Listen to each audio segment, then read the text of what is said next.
Hello and welcome to the War Report. I am your host Cyrus, joined by Quan.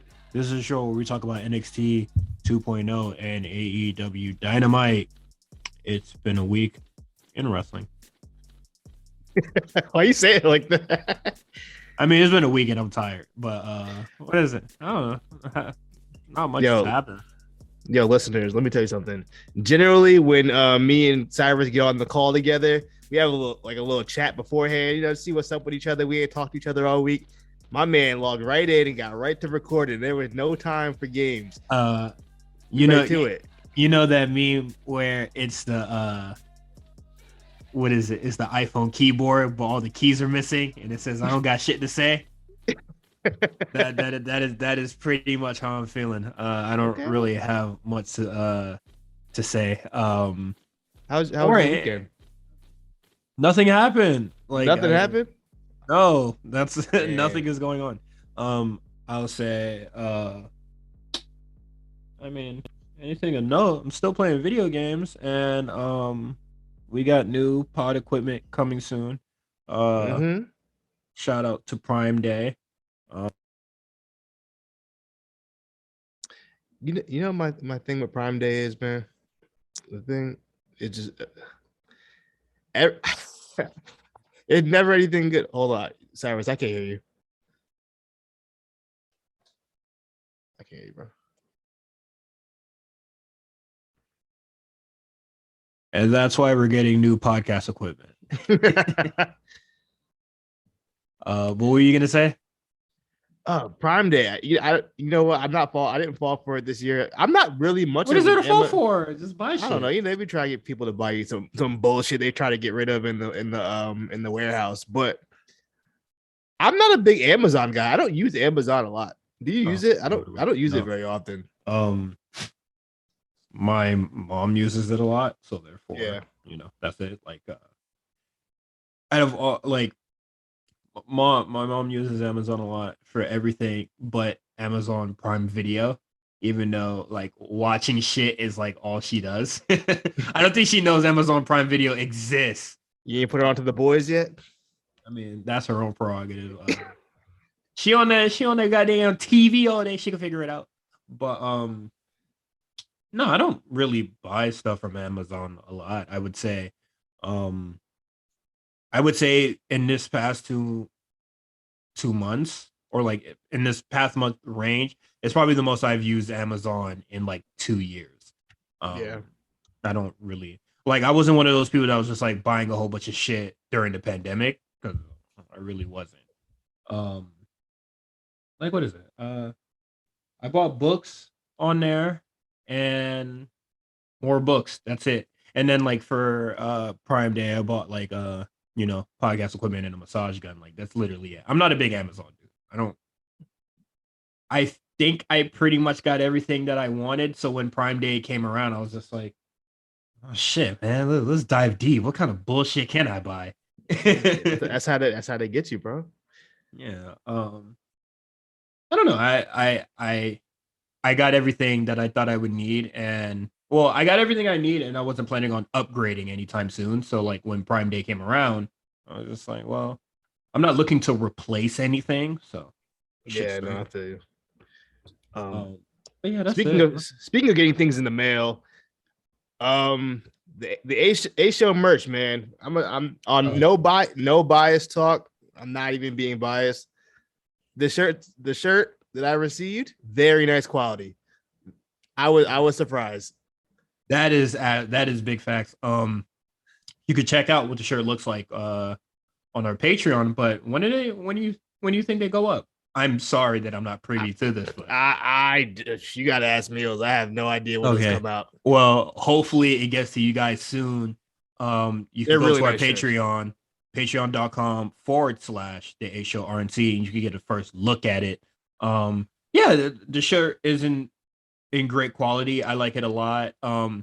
What's funny about the packaging is it came in, it had like my Twitter at and then like the thing on it, and I was just like, why why did they have why would the UPS guy need that? You want to make sure they knew. Yeah, but it's personalized, and I think that was great. The only thing that I'm kind of bothered by is, did your package come with the ticket? No, I ain't get no ticket. You saw the tickets that Justin posted. Yeah, that's all Justin posted. You know what I mean? How come my shit ain't coming with the tickets, man? You see how they be doing us, man? Yeah, I saw that, and then what is it? I still had like the packaging around, so I'm like making sure everything out the bitch. It's just it's just like a return. What is it? The return label. But like, nah, I wanted the tickets to go with it. But it's a really great shirt. I like it a lot. Can't wait to wear it, man. Well, I could wear it at any time, but like I'm waiting for an occasion where I could like wear it without the jacket, so you can see like the text that's on the back as well. But hey, man. Hopefully that it gets to you guys soon, man. It's a really great shirt. I like it a lot. Is there anything else that we any other housekeeping before we dive into the trenches? Nah, man. We got through our hashtag ad. I think we're good I think we're good to go into the trenches. All right, man. Let's get into it. So we talked about Io Shirai last week. World Wrestling what is their tag again? Wrestling Observer newsletter. Yeah, whatever. Dave Meltzer and co. They were just talking about Io Shirai's like plans for the future, and what is it? Io Shirai just tweets rumors with the throw up, and I say, yeah, that's real rap. Now, with all that being said, we don't know what that means, what rumors he's implying. Is he talking about everything he said? Some of the stuff he said, we don't really know, but it seems like whatever Meltzer reported wasn't the full 100% correct story. I think it might just have been an exaggeration. Like I said last week, like, yeah, what is it? Her missing her family, her missing Japan, her being homesick, very much might be true. Like, I believe that. I wouldn't doubt that ever. I don't know how you hear that part and be like, oh man, maybe there's like a bigger story or whatever. But I feel like probably like the stardom rumors and stuff like that. That part is probably like big cap. Yeah, I don't know. I mean, I don't know Io Shirai, but that doesn't sound like something she'd kind of do, like kind of draw attention to something like that. She seems pretty private about things and just on her business. A lot of the Japanese wrestlers that come through WWE, they are very private. I don't have to give you a whole bunch of examples, but a lot of people there are like family men. Like a lot of them are parents, and you never seen their partner. So, I still can't believe Asuka, the mom. That blew my mind. I said, what? Okay. Asuka's a mother. Like Shinsuke has like a family. Io Shirai could possibly be wanting to start a family. She might have kids. Who knows? At this point, I didn't know about Asuka. Shit, I still don't know. I still don't know if her husband is evil. We never seen wedding photos. We have no idea. We've been been saying that because we heard it. I thought they were really wild that Moro just said that out of nowhere, like for no reason, just out of her whole relationship. Why do you do that? Yeah, like that is. What is it? We still haven't. I haven't seen Kairi Sane's husband, but she's married as well. What? I feel like he was. No, man. I feel like he was like in the crowd or something. I could be wrong. I don't know, but yeah, man. Just let it. I like when wrestlers call out the dirt sheets immediately. I feel like if I was a public figure and I just saw like headlines about myself, I would call them out immediately. Like, nah, that's not true. What are we doing? Yeah, I think if I was a wrestler, I would. I'm like, no, nigga. I would be very hated because I'm debunking everything. Word gets to me, cap. Yeah, that was cap. I was right there. I saw that. Nope, that's cap. That's what I would just tell the. And then also, they talked about it on the A show as well, where they were just talking about like how do people just be saying shit about contract status without like really knowing, because normally that's not news that like gets out there. Like, I don't when was the last time WWE like on television was just like, yeah, they re-signed their contract? Well, I guess they did it with Pat. I don't know if they said it on TV, but they did do it with Pat. Okay. On SmackDown. So I'll give him that. But that's like okay. But I know what you're saying. Like, Yeah, it's different. Is he? I don't know. He might be like a part timer at this point. He's getting these big matches. He's what is it? His job description is commentator slash spectacle. Entertainer. Yeah, but like it is what it is. Like I don't think there's any need to make a big fuss about it until it happens. What is it? I already saw like, she posted that and people were like so upset because like she's not gonna be leaving and she like would, you know, She didn't even say that. She still might be yeah, leaving. You know what I mean? yeah, yeah, that as well. It's like there's no confirmation that you didn't get what you want. Like there's nothing you could do but let it play out. Like just she's gonna do what she wants to do. Just like fucking there's relax. There's no point in speculating things that unless we got 100% proof. Which I just think at this point, we've harped on this a gajillion times. Just wrestling journalism without just kind of guessing stuff and then reporting it as news. And it's just like, what is going on? Guessing, what is it? Guessing it, and it's news, and normally it's to send out feelers on other companies' behalfs. Cough, cough. So one of the shows that we're going to be talking about, but I mean, it is what it is. Like, I don't know who the fuck Meltzer would even heard that shit from, but it is what it is. Oh, hashtag sources. I'm sorry, I was listening to you. I just saw a picture Justin just posted on Twitter. The nigga ain't shit, bro. I want you to do a live reaction. That is my live reaction. Next, I felt like we talked about this last week. Tony Khan's update on Daniel Bryan. Is this so yeah, I guess he had an interview on the New York Post just saying just basically saying like we were extra cautious. We gave him like an 8-day window, and if he wasn't, good to go in the 8 days, even if it's 7 days, we're shutting it down. Because it seemed like Bryan was very insistent on, being in the match. As we know, Bryan, he'll die for this. He will die for this shit if necessary. I'm happy that I'm happy Tony Khan cleared that up. Usually they're very iffy about concussion talk over there or any kind of injury talk, really. So I'm happy he was, open about this one and just saying, yeah, we don't want to risk it with Bryan. We know his history. And I would like to give kudos to Tony Khan for a change on here and say, thank you. What? That's good.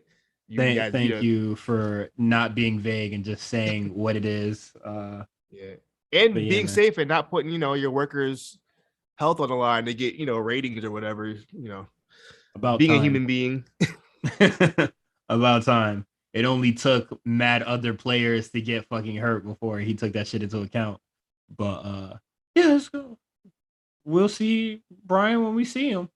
I think it is crazy, or I think it's silly that he got hurt or like concussed during the Anarchy in the Arena match, because I really, really do feel that he didn't need to be going that hard in a feud that's not his. I also feel like he did. I don't really remember him doing too much in that match. Like nothing crazy. Yeah, he didn't do 70%, anything. He didn't for 70% of the match. He did punching. Yeah, he was just punching, and then for some reason he just felt like he needed to be in the forefront with Hager and Jericho and getting his ass beat over, Kingston, who this feud belongs to. Like, I think the Chris Jericho Eddie Kingston feud is terrible. It's dragging.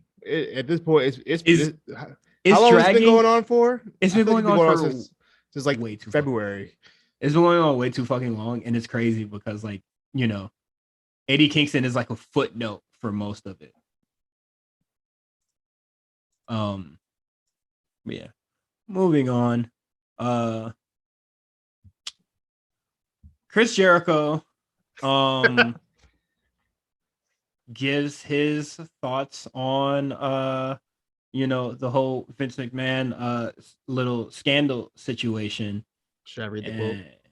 Yeah, please, because I skimmed it a little bit and I read Harvey Weinstein and I was just like, oh man, I know this shit was a mouthful. As we know, Chris Jericho is the king of saying the wrong thing at the wrong time with the worst opinions possible. He spoke on the True Geordie podcast. I don't know what that is. When asked about if he was surprised about the Vince McMahon allegations, Jericho quotes, "Not really. I mean, is there a surprise in any industry when this happens? That's fair. And really, when you look at it, it's not illegal. He's wrong." And really, he had an affair, paid the lady off to not say anything, and moved on. Half right, but still, it's wrong because it was his employee. People want to jump. Well, I lost the quote. People want to jump on it, but there's still always the undertone of it's wrestling. If you look, that story can come out with a bang, and then you really haven't heard anything about it since. If this was, Hollywood with Harvey Weinstein, that sort of thing, but the difference between that and he was holding women back from getting gigs, Harvey Weinstein, either bang me or you don't get the starring role.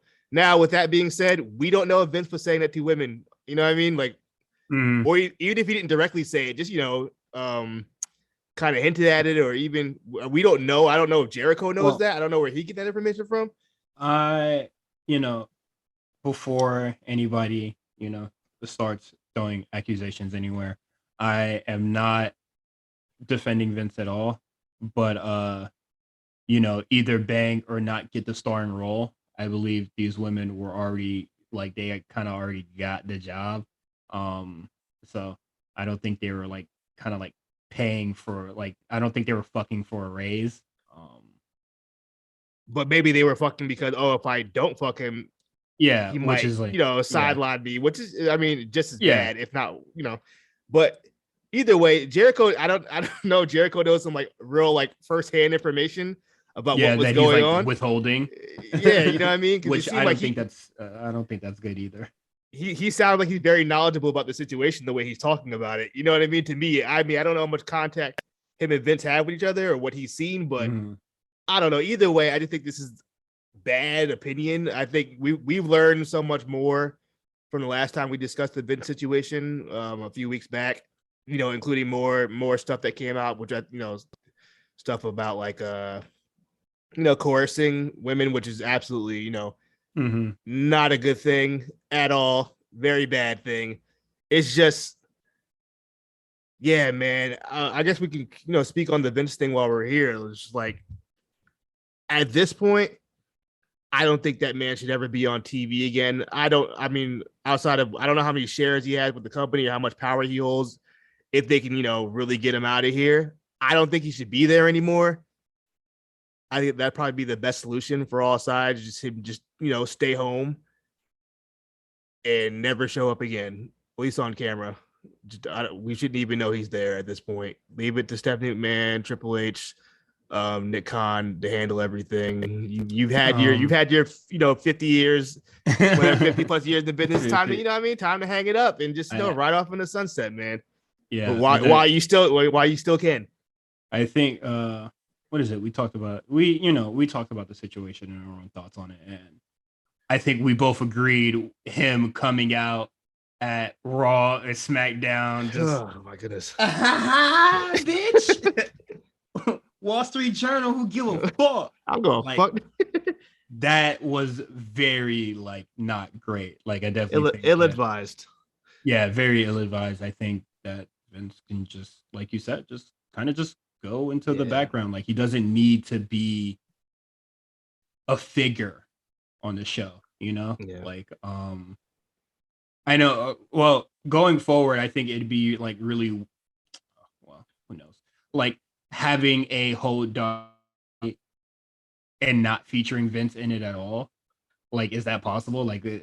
Can that be done? Have a whole WWE documentary. I don't think they got. Well, they're not gonna Chris Benoit him, but you know what I mean. No, yeah, but I'm just documentaries going forward. What is it? Do you think they will bring that up? Will that be more important to talk about in the thing compared to the my nigga WWE is writing on history, bro. I'm talking about I'm talking about a third party to fucking of course. You know what I mean? But will that be a bigger story than probably the steroid trial in this situation? It's just one of those situations where I just mean well, I was thinking when I was saying that, I was just thinking another Oh, the Undertaker thing?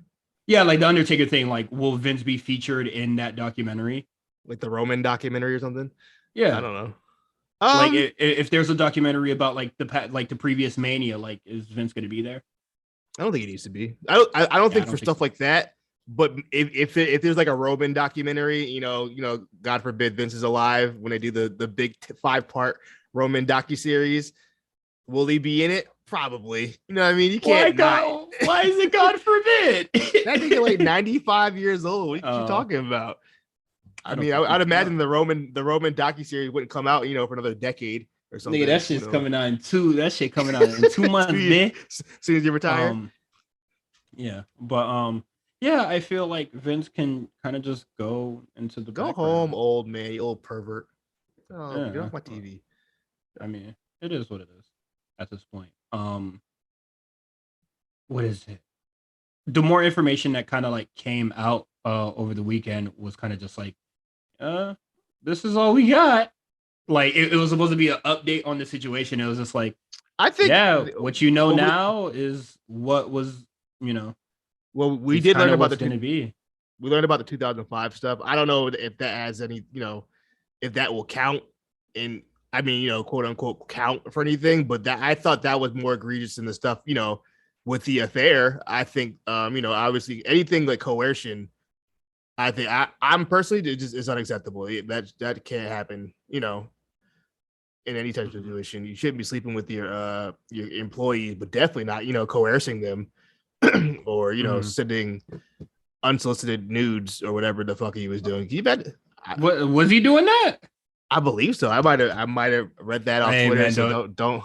But don't throw I them think that was patients around. also. Yeah, imagine you get a fucking dick pic from Vincent, man. Yeah. The genetic jackhammer.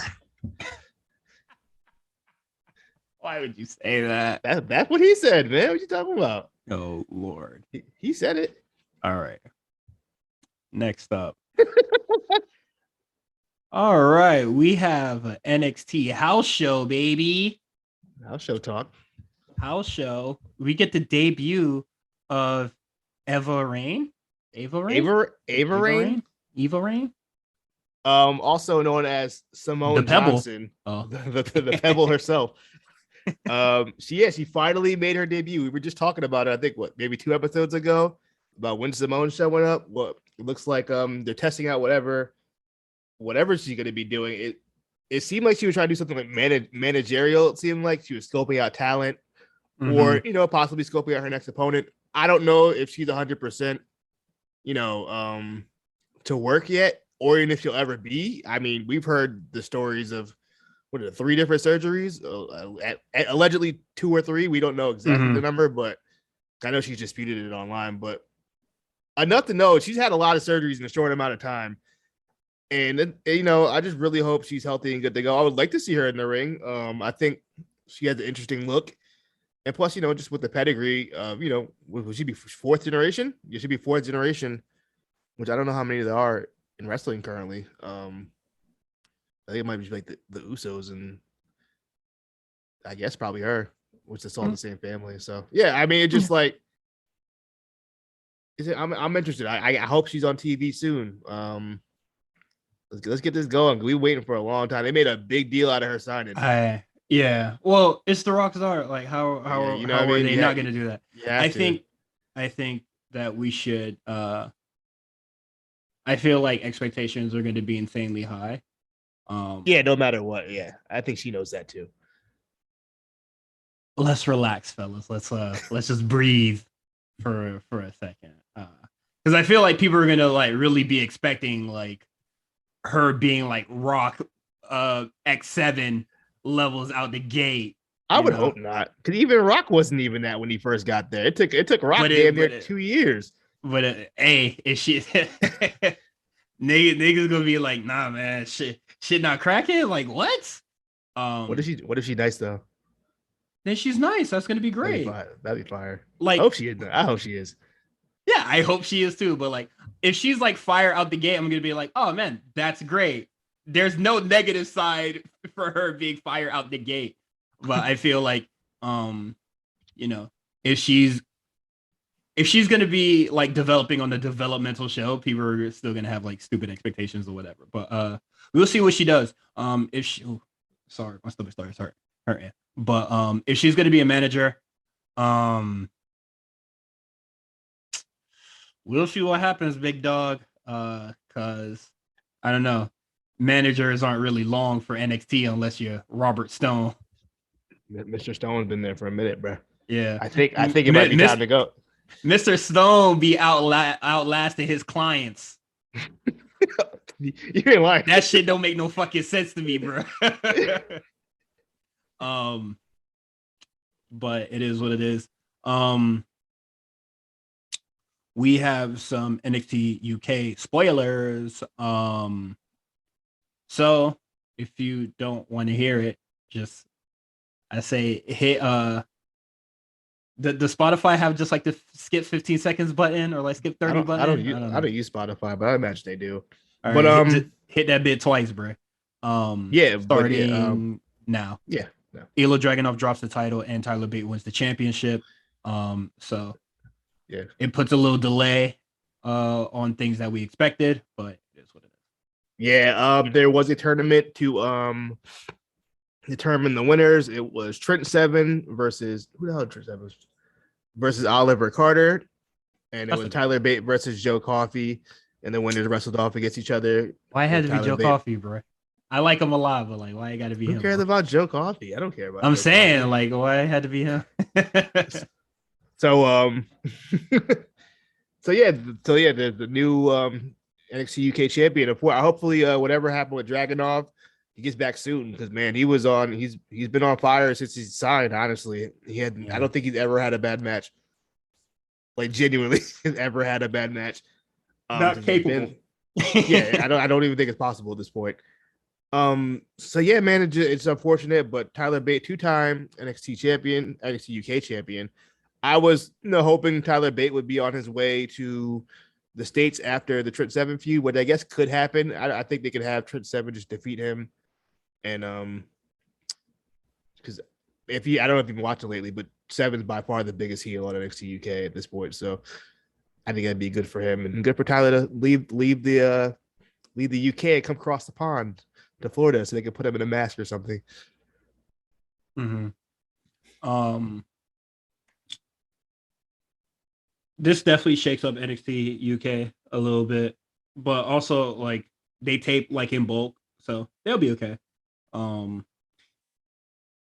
I still like what they're doing over there in NXT UK. I think like excuse me, just their shows weekly are really good, man. It does wonders for the people on NXT 2.0. So let's see what happens, honestly. Yeah. That is it for wrestling news. What show you want to get into first? The one fresh in the mind, bro. Let's talk about NXT first. Want to do NXT? Yeah, let's do NXT first. I'll be in a happier mood. And now we're down there. Wow. I feel like whenever we hit somebody there, I'm getting back up. Down 1, 2, 3. I appreciate you guys coming and helping me out. Yeah, a lot. You know what it is. Iron sharpens iron, diamonds cut diamonds. That's what we do, baby. It's Diamond forever. Great film study, guys. Yeah, let's do it. We're going to head out, though, DK. All right, guys. We'll catch you, man. Hey, I'd love to run it back sometime. And you know us. We don't back down from the challenge. Appreciate it, man. Appreciate you. Thank you. Appreciate you. We'll catch you. It's a great match. Love that back sometime. Hey, I was watching that. Hey, what's up, Brad? Did I really just hear you say you'd love to run it back? Yeah, why not? Are you serious? Dude, you were so close after that performance. Dude, really? so close. Damon, you cost me the NXT Tag Team titles. I spent all this time training you. Yeah, I appreciate it. And trying to help you improve. And you know what I realized?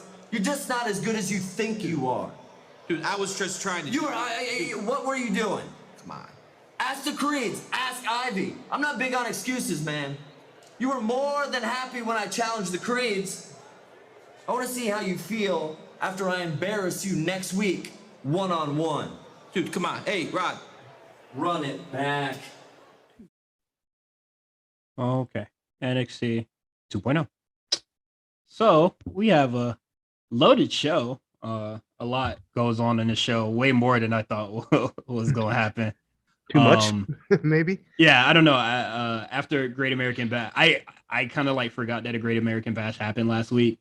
So when this show started, it was just like, oh, it's the fallout of that, and I was just like, oh, shit.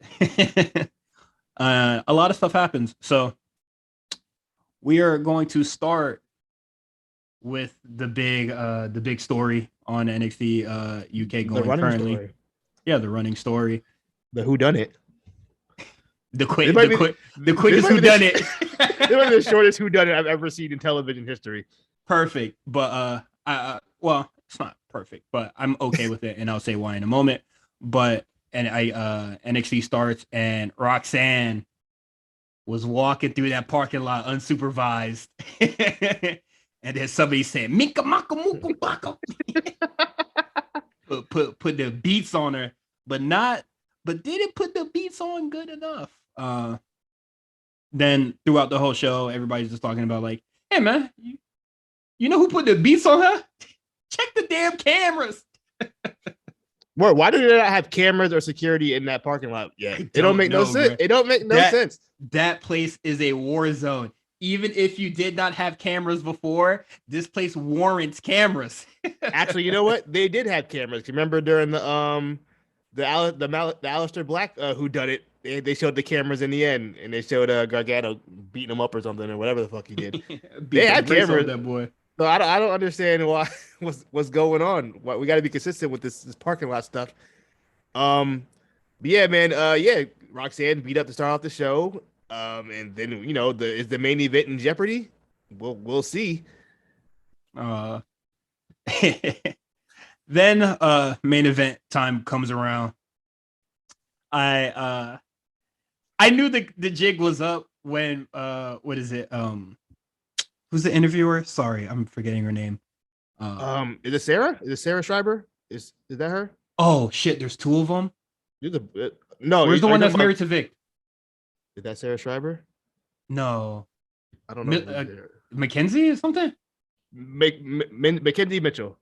Yes, there we go. I knew the jig was up where she was interviewing Toxic Attraction. It was just like, whoa. Why you putting that beat down on us? They ain't never, when they beat a bitch down, they gonna talk their shit. They gonna talk about it. You feel me? So that's when the jig was up, and then it's time for the title match, our main event. Mandy Rose comes out, and she's just like, man, where this hoe at, man? Cut the claw, man. This has been a waste of her contract, which I told you she was gonna do. She was gonna see Mandy and absolutely have not a chance of winning.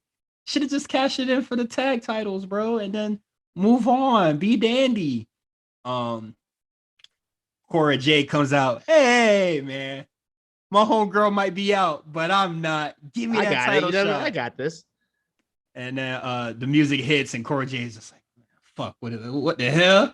Hey, I'll give Cora Jade credit. She did some great acting there because she genuinely looked shocked that Roxanne was coming out. Like, she really put on a great performance. At least this part of the match, she put on a great performance. It really showed some acting chops, which I like, which gives me hope about this turn that's coming up. Mm-hmm.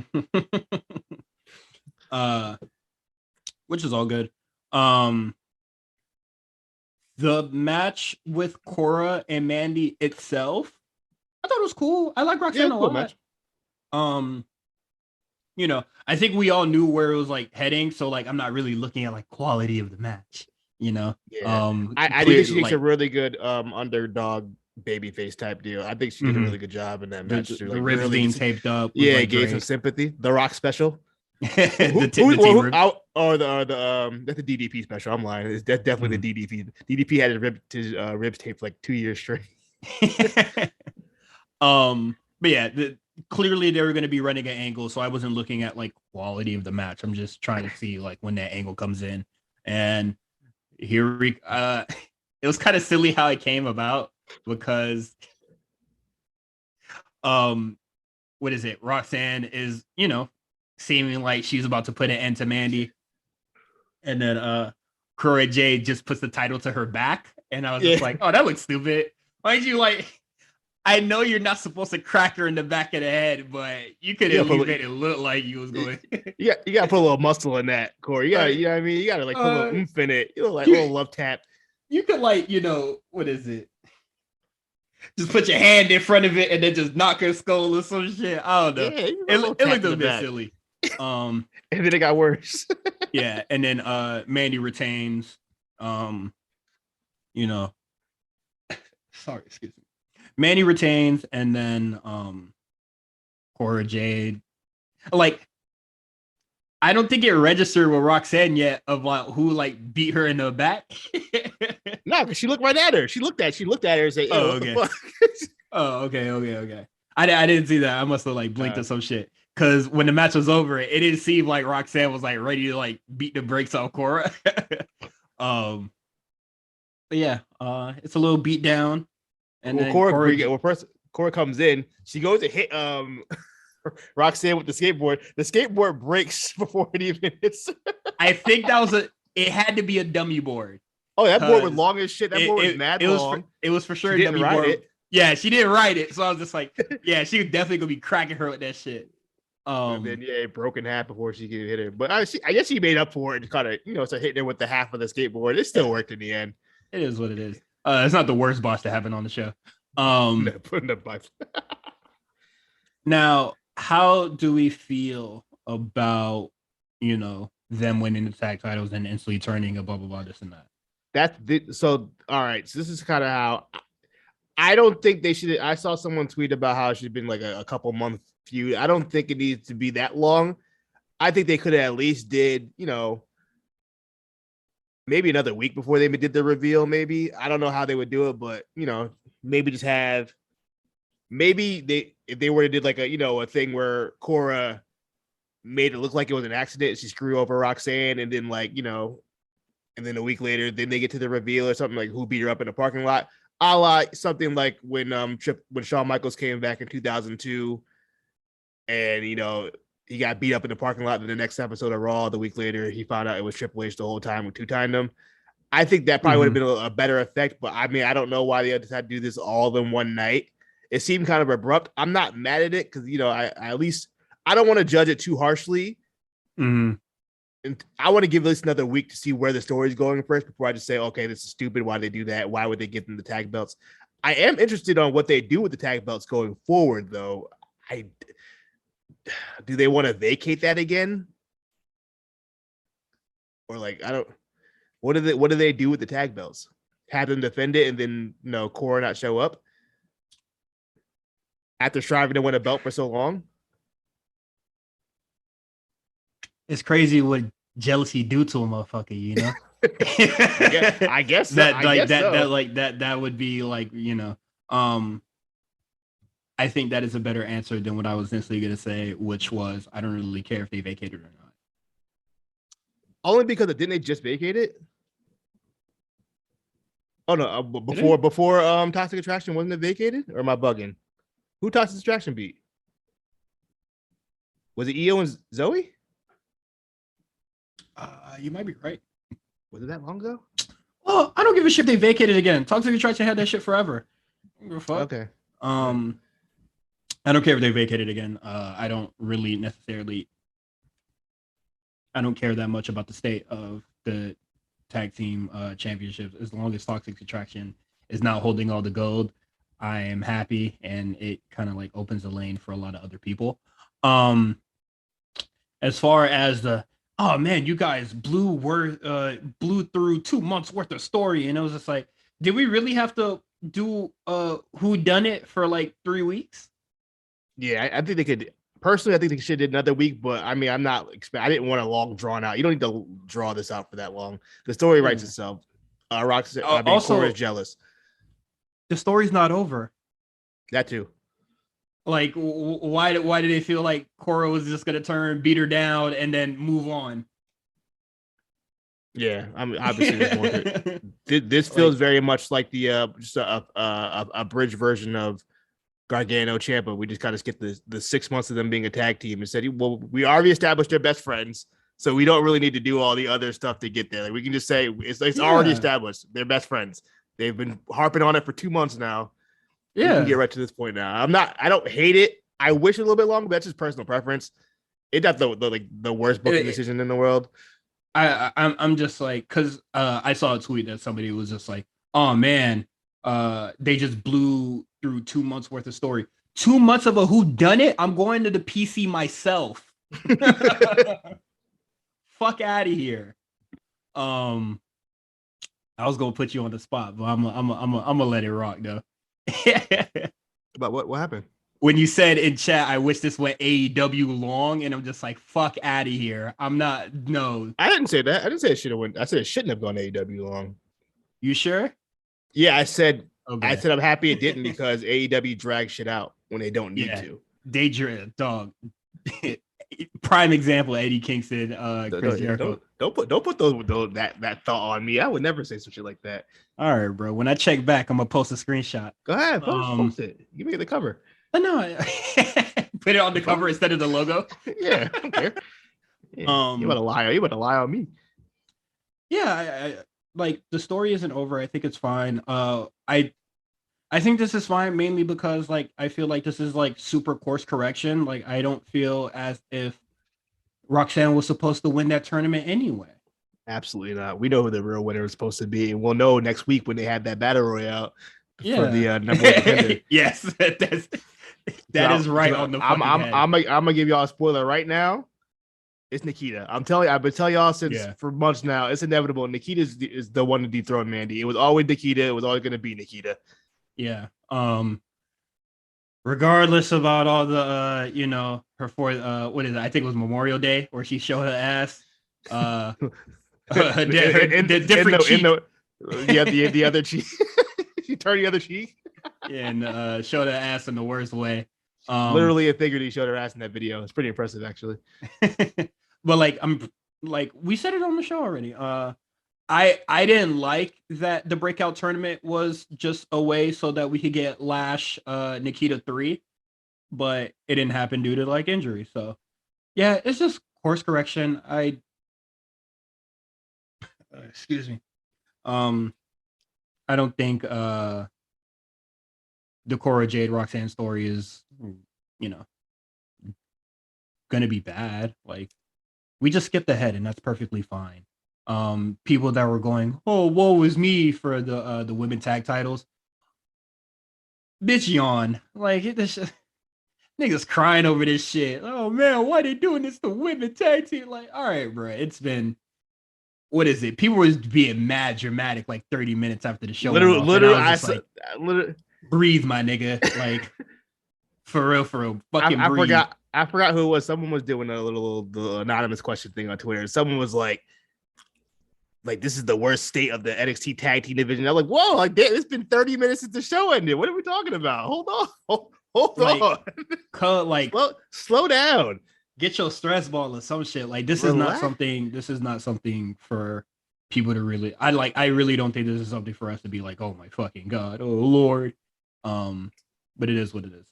I think people got PTSD over the main roster tag team championships, which I don't know. I always like I said it before. I said it already. I already felt like those titles were a bad idea when they came in. Me and too. Guess what? They're showing why they were a bad idea.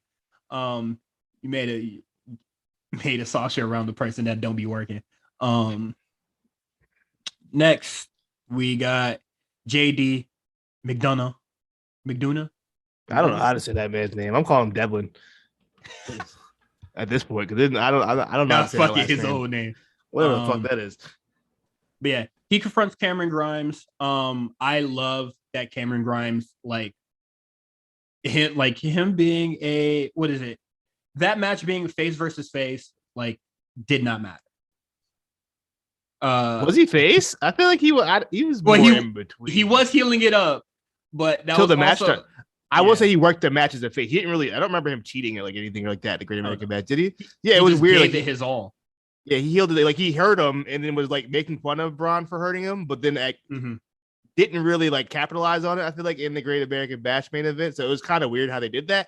But I don't know. I don't know what the status of Cameron Grimes is at this point.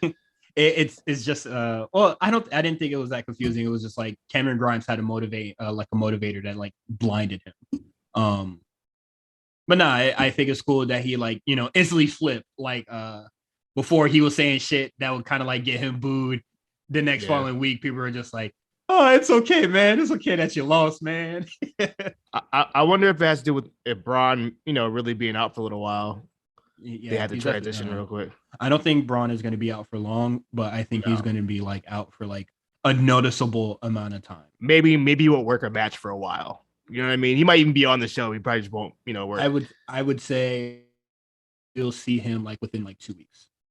Yeah, probably. Like I don't think like starting this week, like I don't think he's going to be gone for more than a month. But yeah, this segment is cool. They give each other bars. I'm honestly like that whole time I was just like I hope the match is good.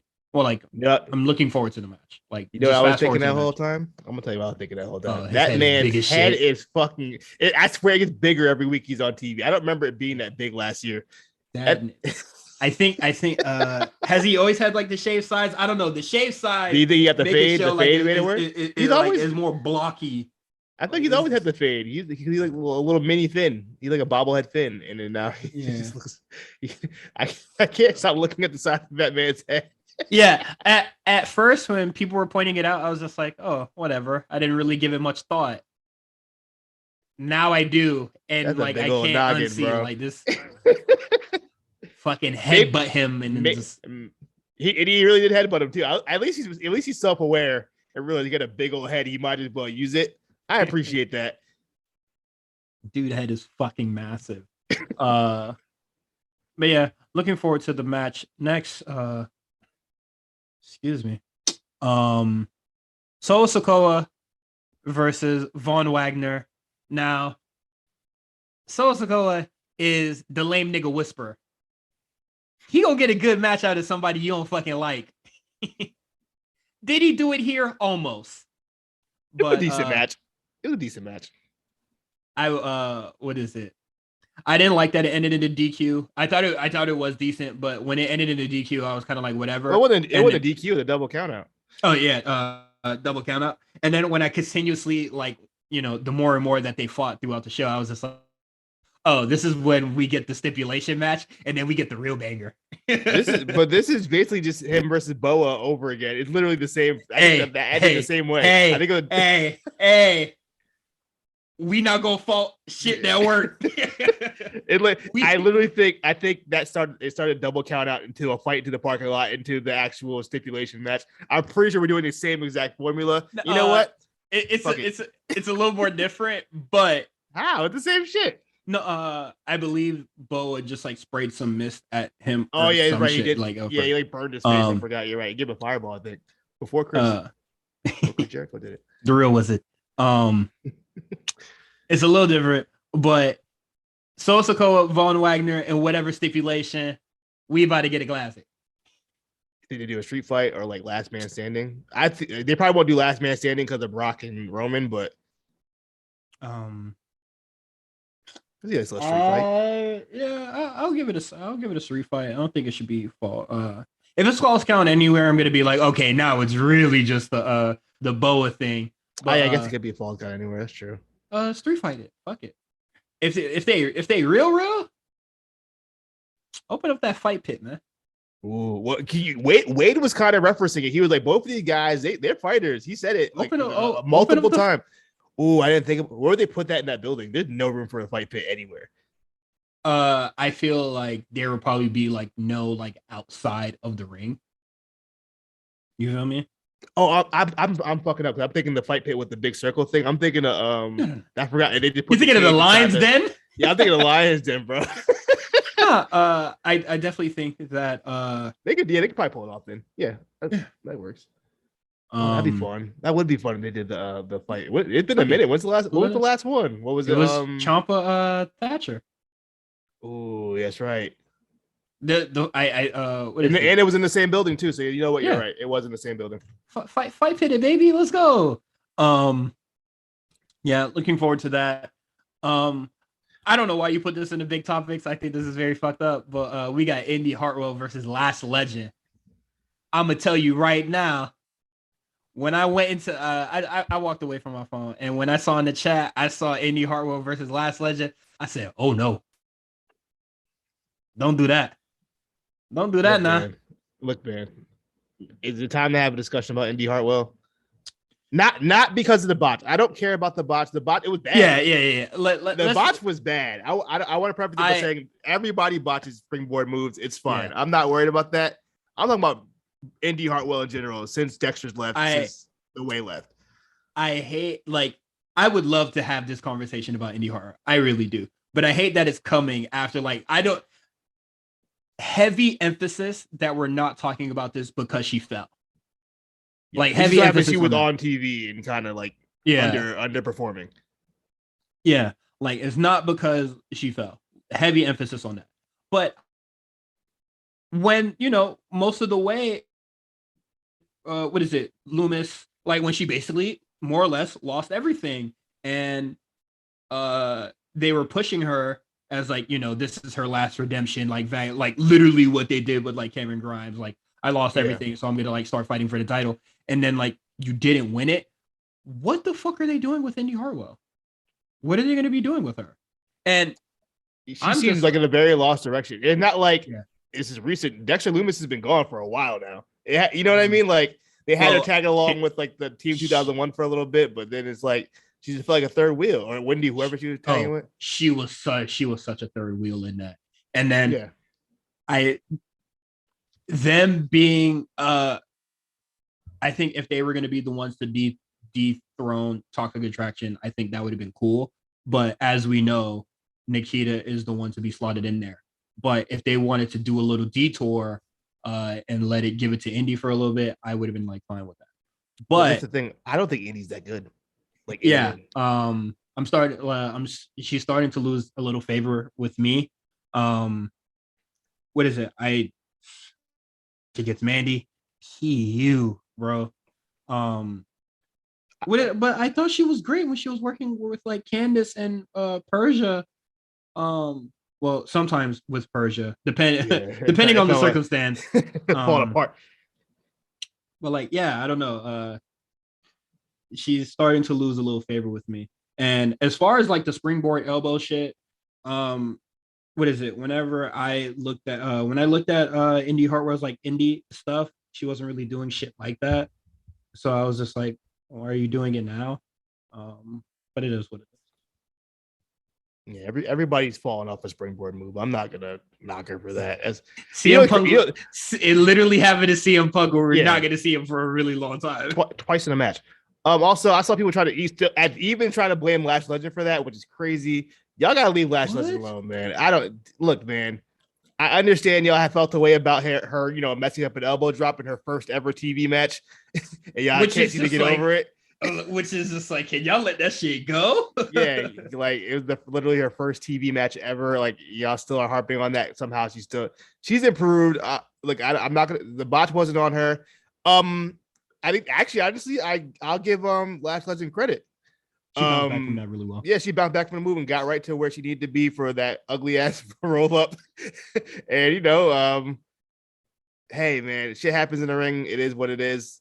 But yeah, man, y'all on the internet acting crazy about it, like, oh, see, NXT doesn't work because she missed the springboard move. It ain't that deep, bro. Yeah. So, I've seen AJ Styles mess up the springboard move a gajillion times. This is like, for one, it happens. It's not like, I don't think it's what is it? It's not a constant with Indi Hartwell. Unlike that too. A lot of other people that I could think about off the rip. What is it? Lash Legend literally didn't do anything wrong. So I just think, since it happened to a Lash Legend match, is, oh my god, so evil. Indicator that all NXT 2.0 was just porn and green wrestlers. You could always tell people who don't actually watch the show, because the first thing they'll be like, oh yeah, all the girls dressed like whores and everyone's green. I'm like, yo, did y'all clearly aren't watching the show if you think everybody on the show is green and all the women dressed like Toxic Attraction, because they don't. Yeah, that's for sure. The what is it? The people being like green is just like, yeah, it's developmental. Wow. That too. Like, you know what I mean? It's literally developmental. And then, like, how can anybody watch this? This is the worst wrestling I've ever seen. Yeah. Come on, What I didn't really have looking at this, I didn't really have much to say about this match before, but like where is Kiana James and Indy done? They done? Is that feud over? I feel like they should have kept that going. I don't want Kiana Even though I James didn't on my like it. I don't want Kiana James on my TV till she changes that gimmick. You know what? I'll agree there. Obviously we both said that we like weren't really big fans of it, but I'm not gonna be mad if WWE try to make it work, you know? I don't think it has any kind of legs. Yeah, I don't either. But if they're gonna try to make it work, I'm gonna be like, okay, it's the developmental show. Like they kind of have to make shit work. They don't have to. They can stop it. They did it with Wendy Chu. They did it with Wendy Chu 3 times. They could do it. They could do it with Kiana James. Hey, we gonna get the right gimmick. They ain't stopped with Wendy Chu. They made that shit work until she became Wendy Chu. But all right, let's get into these quick hits. All right, we got Apollo Crews versus Giovanna Vinci in a really good match. Better than I didn't think it was gonna be bad. Yeah, but both of you guys should work. Yeah, both of these guys could work. What is it? This match had, it was better than it had any right to be because it was gonna end with the Zion Quinn attacking Apollo Crews little angle thing. Sorry, Apollo, you're gonna be trying to have to make this motherfucker work. But you think Giovanna Vinci goes for the North America? He should. I think him versus Mello will actually be a fun matchup. I think Vinci. First of all, he's ridiculously strong. The way he caught that is Apollo, a position that you should not like keep a nigga's 30 in. Like that shit is ridiculous. Who did he deadlift up off the ground that one time that tag title match? Remember that? It was like a really big dude too. Who was it? Shit, it might have been one of the Creeds. Was it? Yeah, I think it might have been one of the Creed. I think you might be right. But yeah, when he was the Imperium match, and I remember he like deadlift like off the ground. Like he had no business being that strong. I know people joke about it because they look alike, but he really is Cesaro Jr. Like, but yeah, man, I like Vinci. I like what they're doing with it. I thought maybe having 2 Italian gimmicks on the same show was a little bit of overkill. But I mean, I guess it's two different Italian stereotypes. Well, I guess works. One is mafioso, and then the other one is just rich Italian. I love which is NXT just gimmicks. Which is just mafioso but legal. Also, Wade Barrett posing while posing. But it was like the comedic timing of him, like he was like mid sentence, just stopped and like had to do the pose with Giovanni Vinci. That is a man that knows how to be on television, bro. Yeah, that man is television. It's funny, we were having a conversation about Wade Barrett in the Discord, just kind of how awesome he is, but also something that really bothers us that he does. One thing we all kind of agreed on is him downplaying his WWE in-ring career. I hate that. Like, yo, the only time he'd be like, "Yeah, I was really killing shit," is when he talks about Nexus. That is the only time. When you talk about like, what is it? Whenever they reference like the bad news thing, they're just like, "Yeah, it worked. It was cool." I was like, "Come on, bro! That should be held in high regard." He really be talking about himself like he was some kind of like jobber bum, like he wasn't like a 5-time Intercontinental Champion and like multiple WrestleMania matches and other pay-per-view main events. Nigga acting like he was Steve Blackman or something. You know what I mean? Like, I guess like he's just not trying to flash his accomplishments like on the show on like developmental, but like, hey man, you was that dude.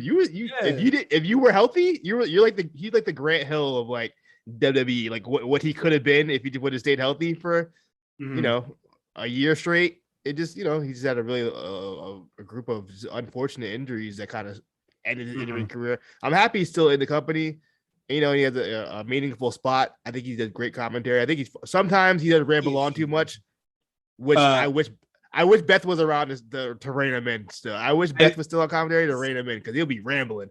When he rants is because he has to fight a good point. That is the only time when he be rambling. When Vic Joseph really be on his ass about toxic attraction, he's like, I may be talking about 100 different things in one sentence. Because defending toxic attraction sometimes just don't be like having to side with the heel and as if they're doing nothing wrong. Hard. you know who was really good at that, even though I don't like his commentary at all? Lawler is really good at that. Lawler is really good at justifying heel behavior, probably because he was a heel for so long that he knows, but he's really, really good at it. I feel what is it? Lawler would just be like, charge it to the game, and that'd be it. Which I feel like Wade Barrett should probably do the same. He'd be like, you gotta do what you gotta do to make it out here. It's cutthroat. Charge it to the game. They keep it pushing. That's something else I wanted to say, but I totally forgot what I was gonna say. It's fine. When he called a no a homie hopper. I said hello. Excuse me. What does that mean? What I know homie hopper to be, I don't think he meant that same thing. Unless he knows something I don't know. You know what I mean? Hey man, the PC's PCing, bro. The PC is PC.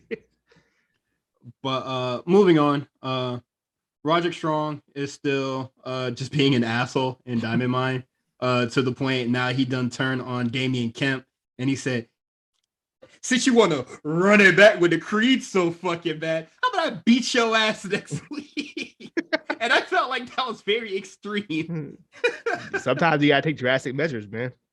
He's taking the most drastic measures. I'm looking forward to Diamond Mine post Roddy, and then hopefully Roddy is not you know where Roddy's going. We don't, why even pretend? I don't even know why we're gonna pretend. We know where he's going. You know what? He is 1 foot out the door as we speak. He can't that wait. Boy, hey man, you know what he need to do, man? What do you do? Let that hair grow out. Go with see a barber. Forehead? Get lined up and be a maximum male model, baby. Roderick Absolutely that. The maximum male model shit is so stupid, and we need more people a part of it. It feels very 2006 SmackDown. This is a mid 2000s SmackDown gimmick to its fullest. This is Gemini. This is Deuce and Domino. This is the Basham Brothers. This is all those. This is Billy and Chuck. Let's go. Every single. I want to say it's Billy and Chuck now. Okay, Billy and Chuck before the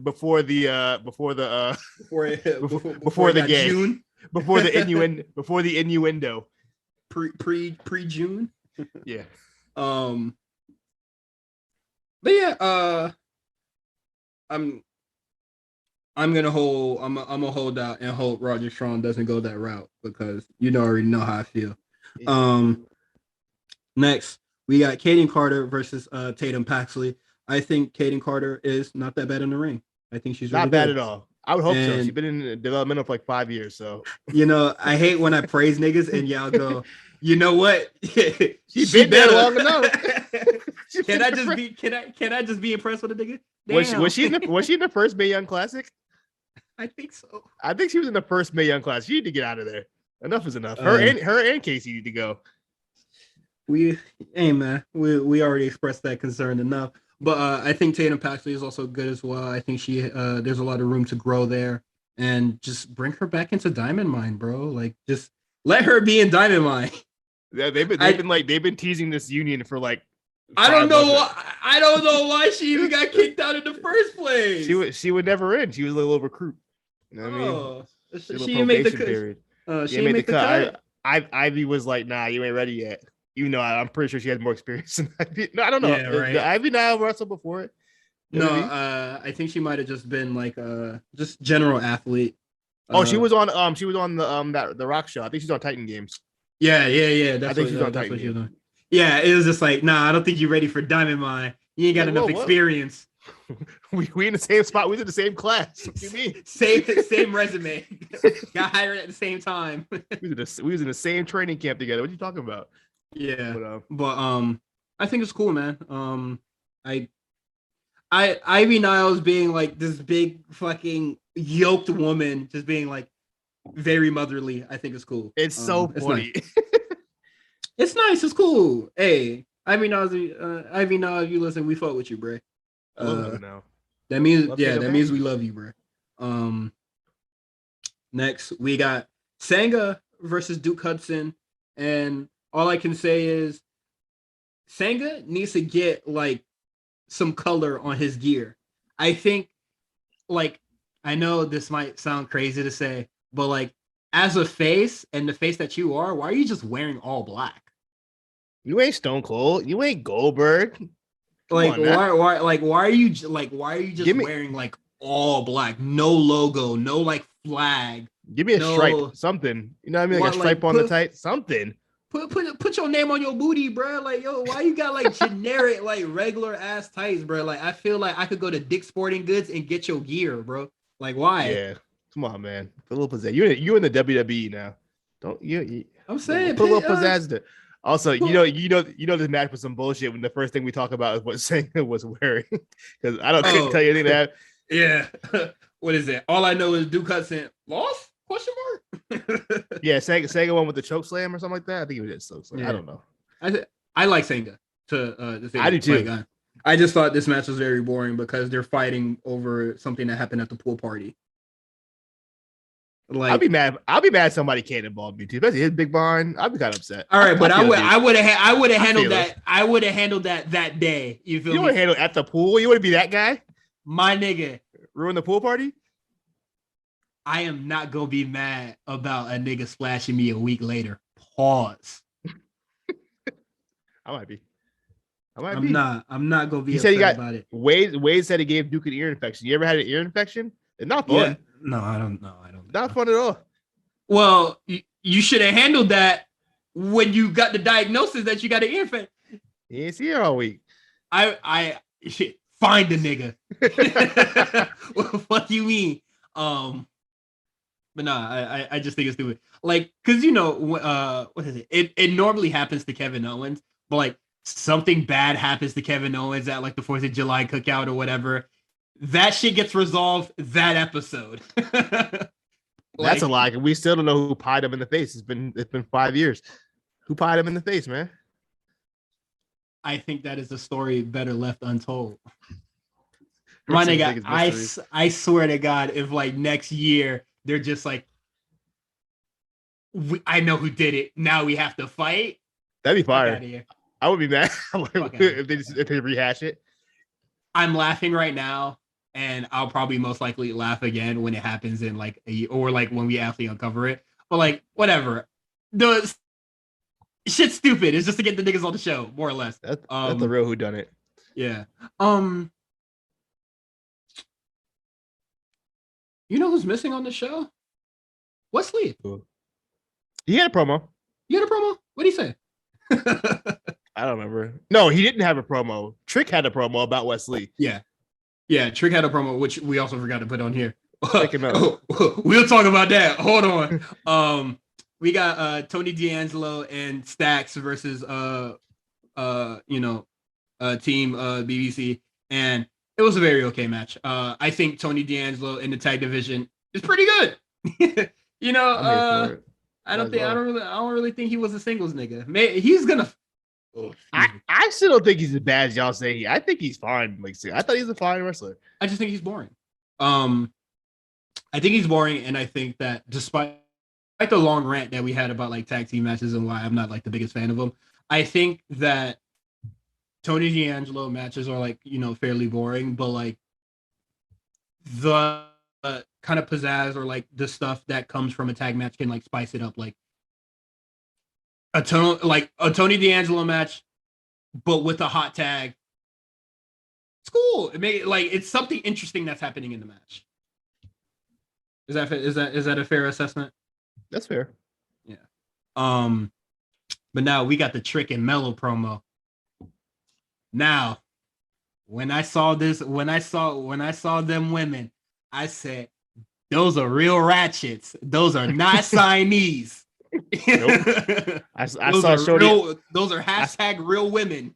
I'm gonna tell you right now, I don't know what happened in that promo because as soon as I saw the thick Shorty in the front, I said, "Yep, let me go online and find out who that is."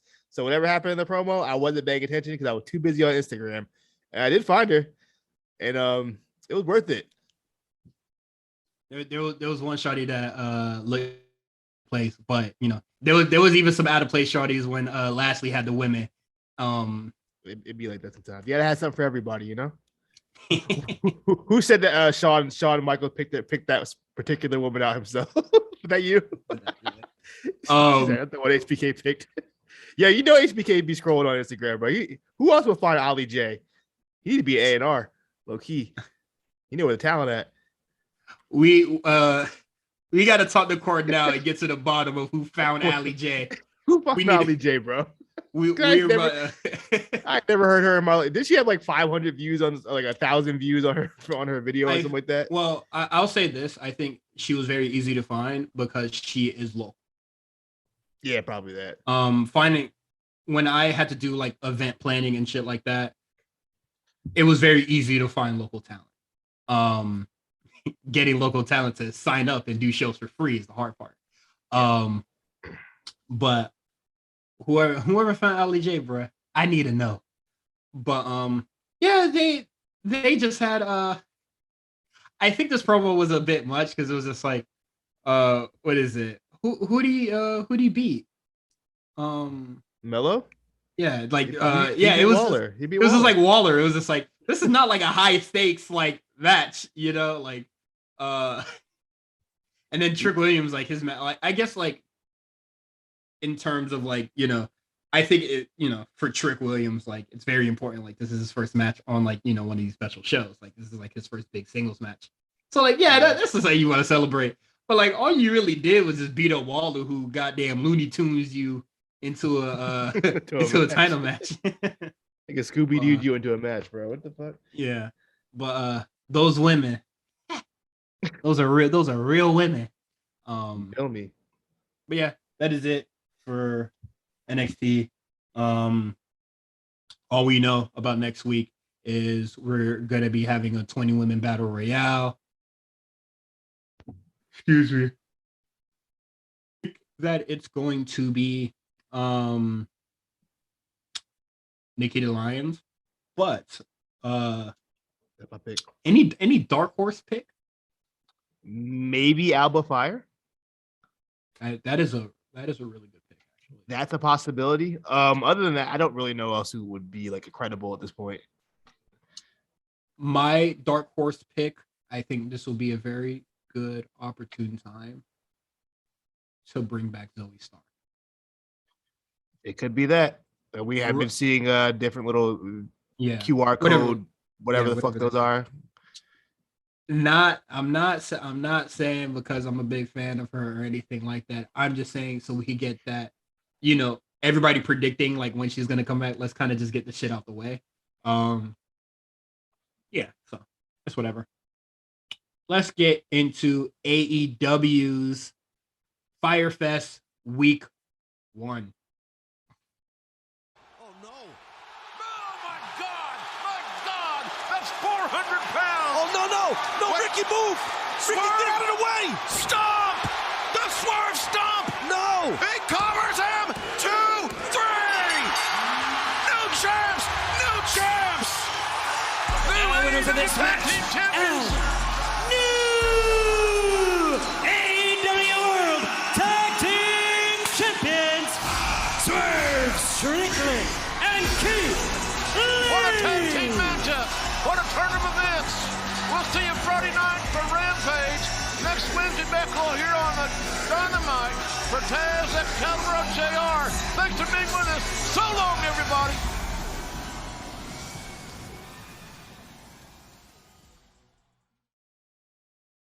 Okay, Fyter Fest Week 1.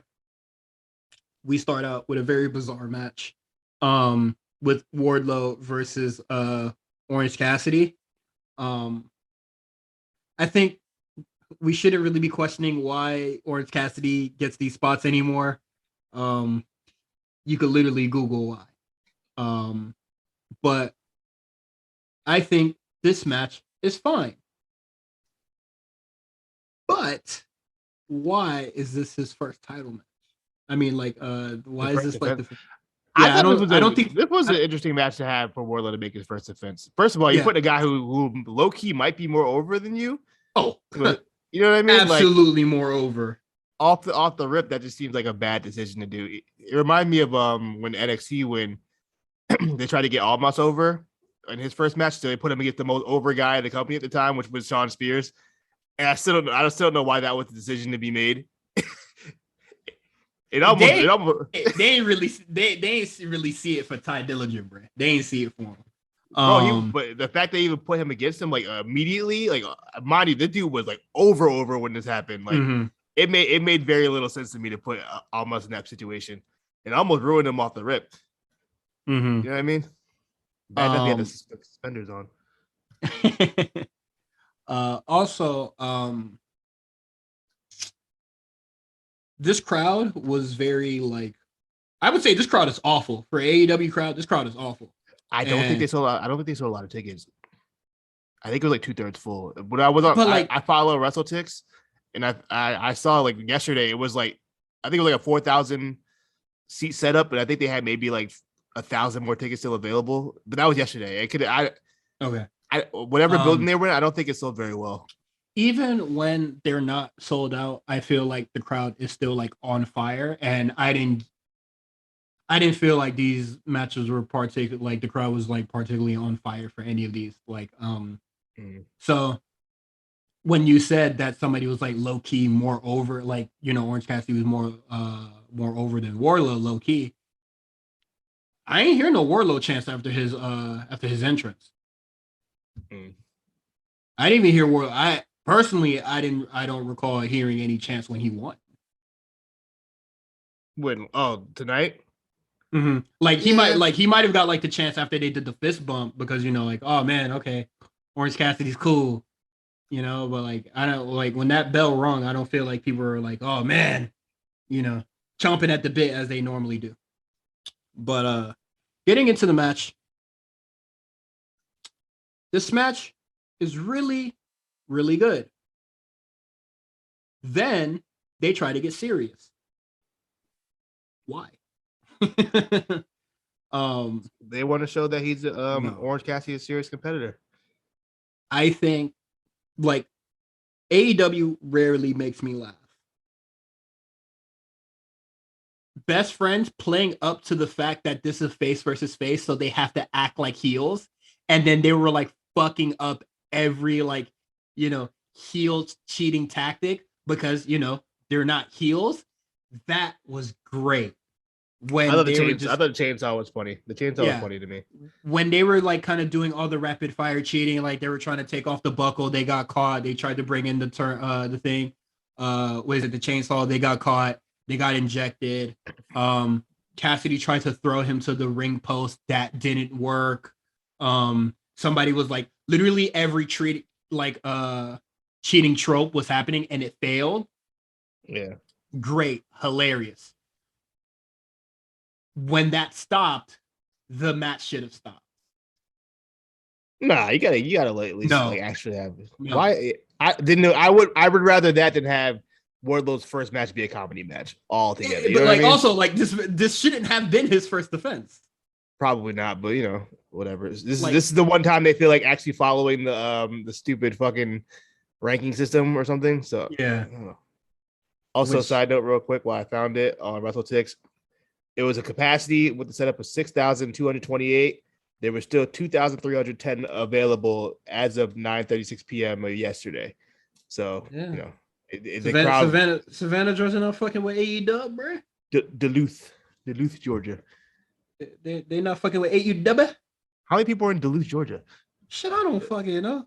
But like this match being, you know, Wardlow's first defense is bad or like a poor decision, but like I felt like this match could have, like, as a comedy match sure, whatever. Like this match started out being heavily comedy and then tried to get serious, and it was just like, no, you lost me. Because I was very into but the comedy part. you also don't view Orange Cassidy as a serious wrestler, while I think that fan base does kind of view him more of a serious wrestler. I know that Orange Cassidy can hit that, that second gear and be that serious wrestler, but if he's not going to take himself seriously, why the fuck should I? Like, I think this match should have ended with Orange Cassidy trying to cheat, but he accidentally like pins himself or some shit, or but I couldn't see Orange Cassidy trying to cheat in the match though. But they were trying to treat so much in the first half before they went into the commercial break. That was best friends. That wasn't Orange Cassidy. Orange Cassidy tried to throw him to the ring post. That's not cheating. That's wrestling. But is that not a dirty heel move? To throw somebody in the ring post? No. Cameron Grimes did it last week. As he was playing the heel in the match? But he wasn't a heel. You just said he wasn't a heel in that match. He was clearly the heel in the match. Either way. Regardless. Braun Breaker wasn't working heel. No one was working heel in that match. It was a face versus face match. Same thing with this match. I don't think throwing somebody in the turnbuckle or the post is a heel tactic. Not in 2022. Maybe in 93.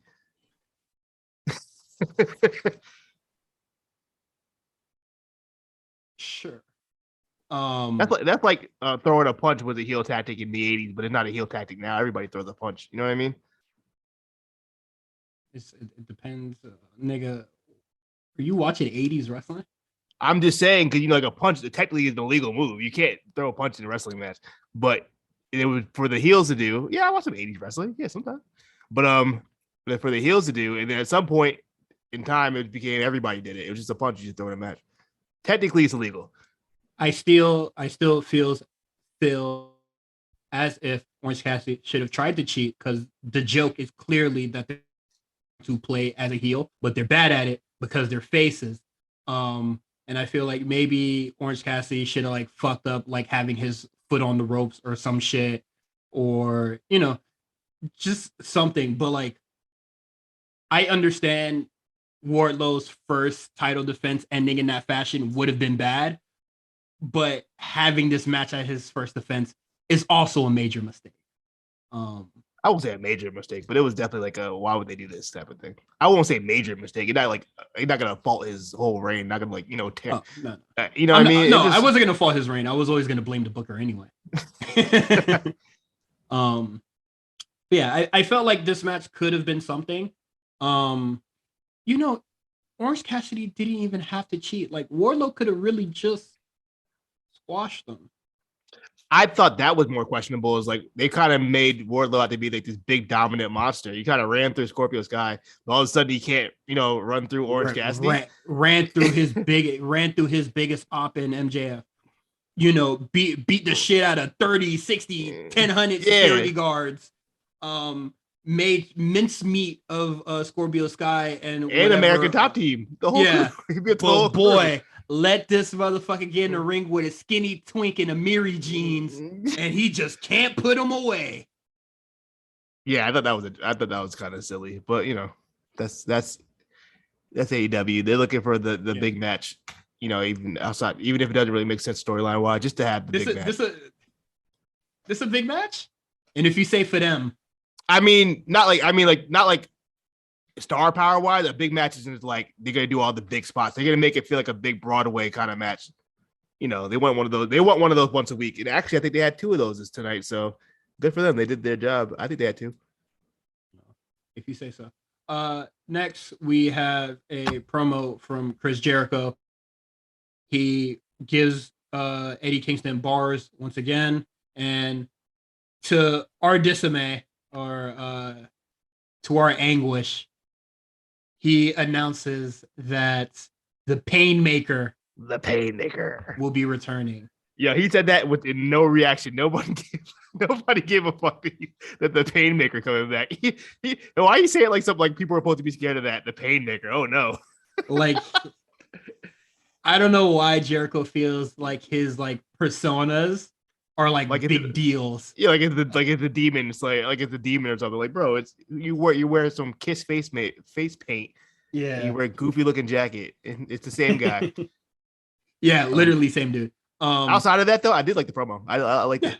I thought the promo was fine until the Paymaker announcement was made. I do agree with Eddie Kingston being a loser. I do agree with everybody that affiliates themselves with Eddie Kingston has been worst off. It's funny, like that part is funny because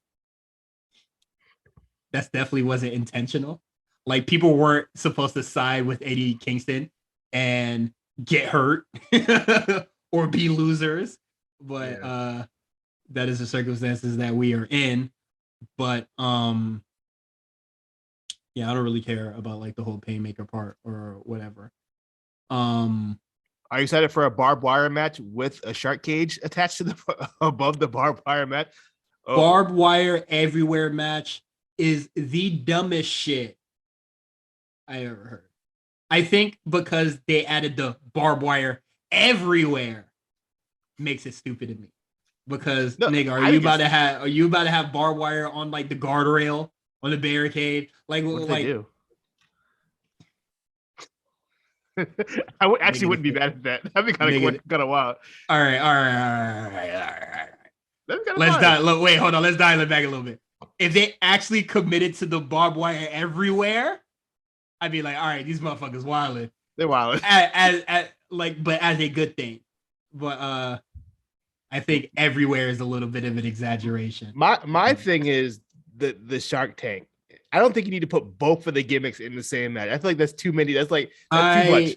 I don't think so. You're putting the JSF up there, which is 3 dudes. No, 5 plus 5 dudes that take on C. So you're already testing the limits of the shark cage. I'm sure not a problem. We got riggers. AEW rigged a lot of things and they ain't work out. Let's see Cody's skull on a chair that's supposed to be rigged.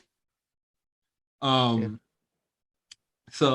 I hope that shark cage is not floating over the ring because it's about to fucking collapse over. Nah, I wouldn't. Don't say that.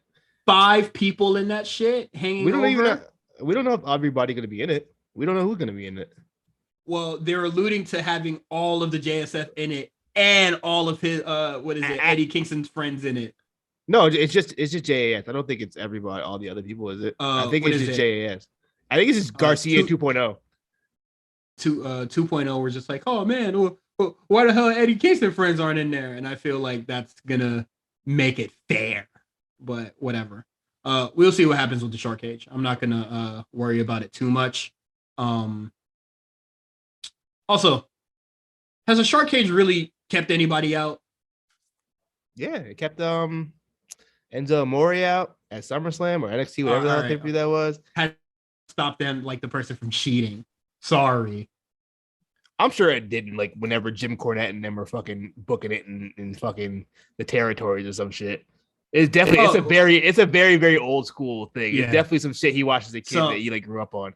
Yeah, but like with Jim Cornette in the olden days would have been like, oh, they drop a chain or they drop some brass knuckles. I feel like with AEW, they're just gonna drop a gun and then like whatever, match over.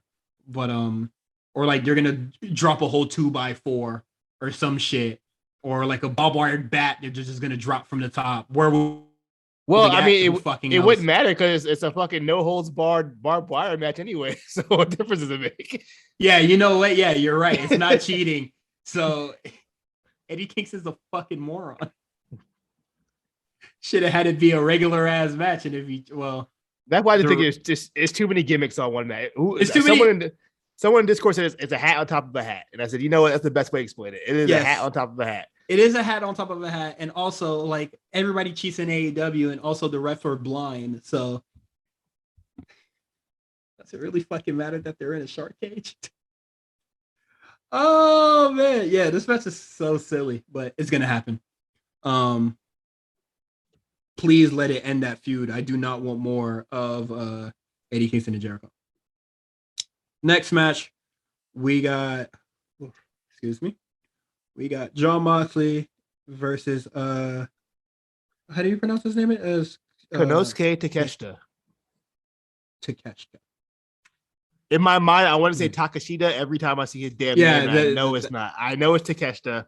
My when I see the name spelled out here, but the letters were like just jumbling. Same with Asuka. It took me forever to from like my mind to say Asuka to just saying Asuka. It's like it's not jumbling letters. It's saying the name right. I know. It's just like I have to like literally translate it in my head to say that's not how you pronounce it. You have to pronounce it like this. Yeah, like it takes a second for me to stop not anymore. It like an American. Yeah, obviously not Asuka anymore because she's been on. I've watched her for years now. But like Takeshita, I have to think about it first. I want to say Konosuke, and I know it's Konosuke. Like I don't know, but this match is I wish this match was just as simple and just wrestling as the Eddie Kingston match. That is all I have to say about this. So this match is almost a direct copy of the Moxley Wheeler Yuta match. At least to me, Wheeler Yuta bled a lot. Takeshita was bleeding in this match. It was a really good back and forth match.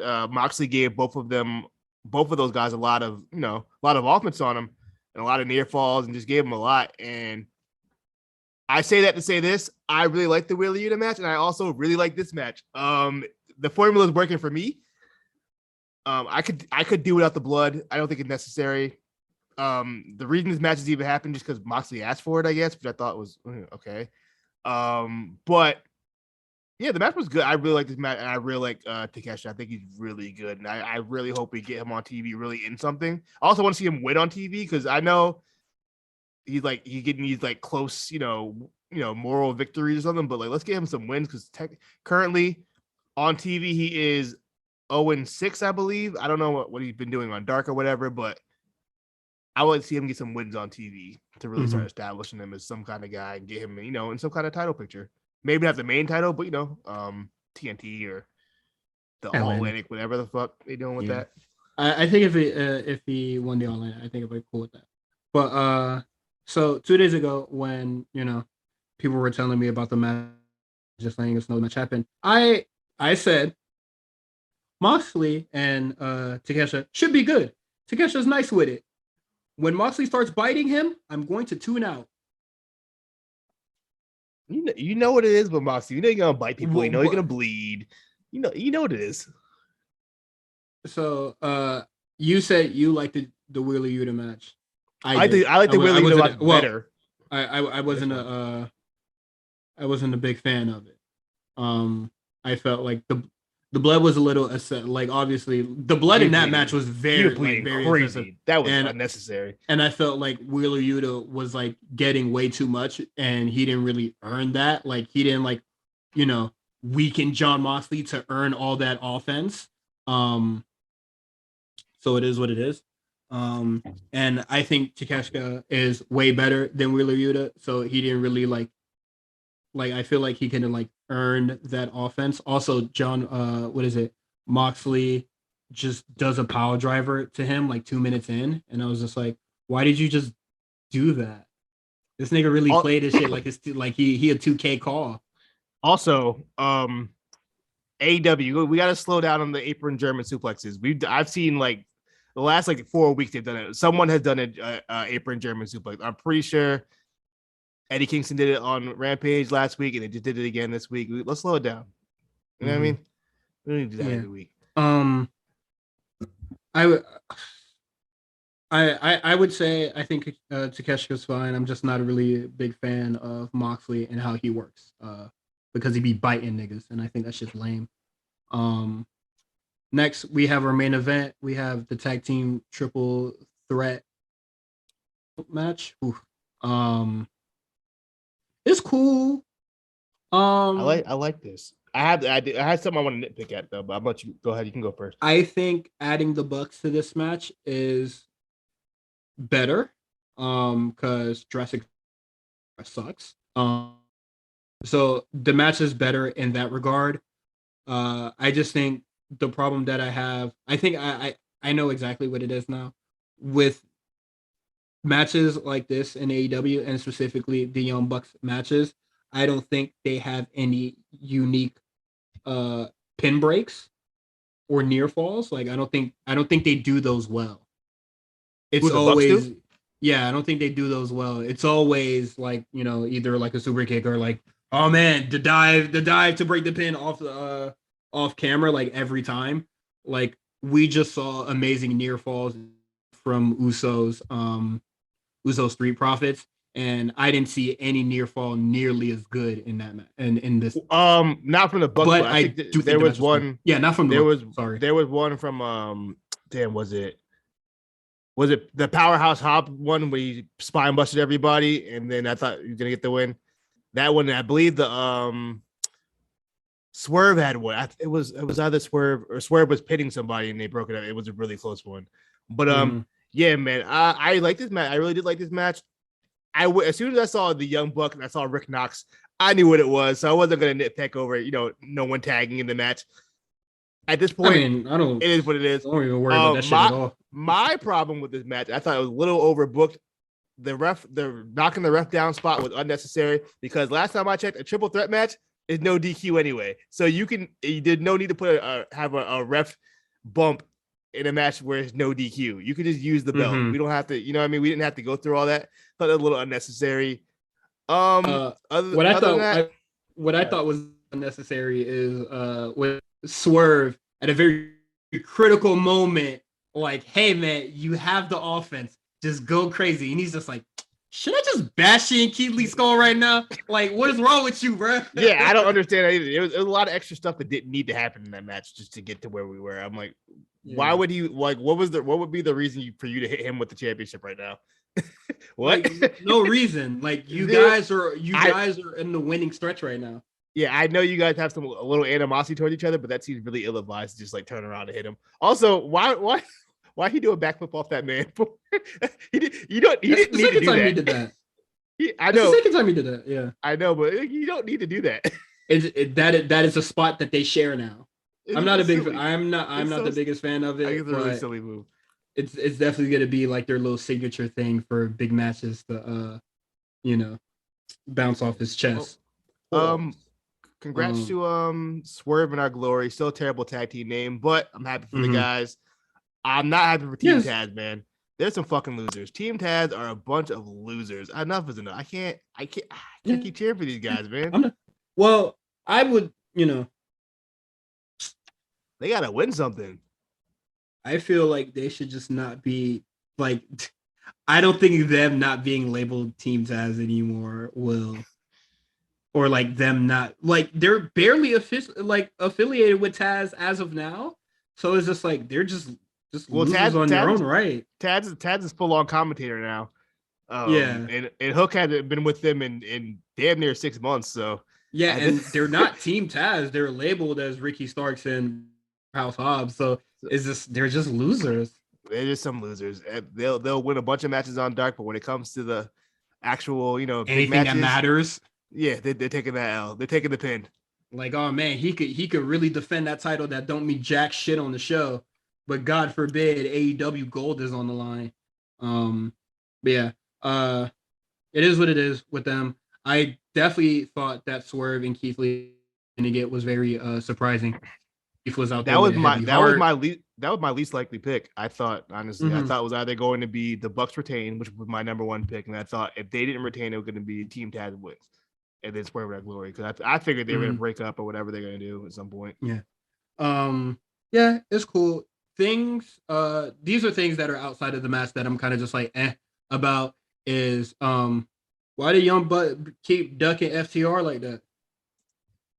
If you're gonna be the top tag team in the division, you're gonna have to face FTR at some point.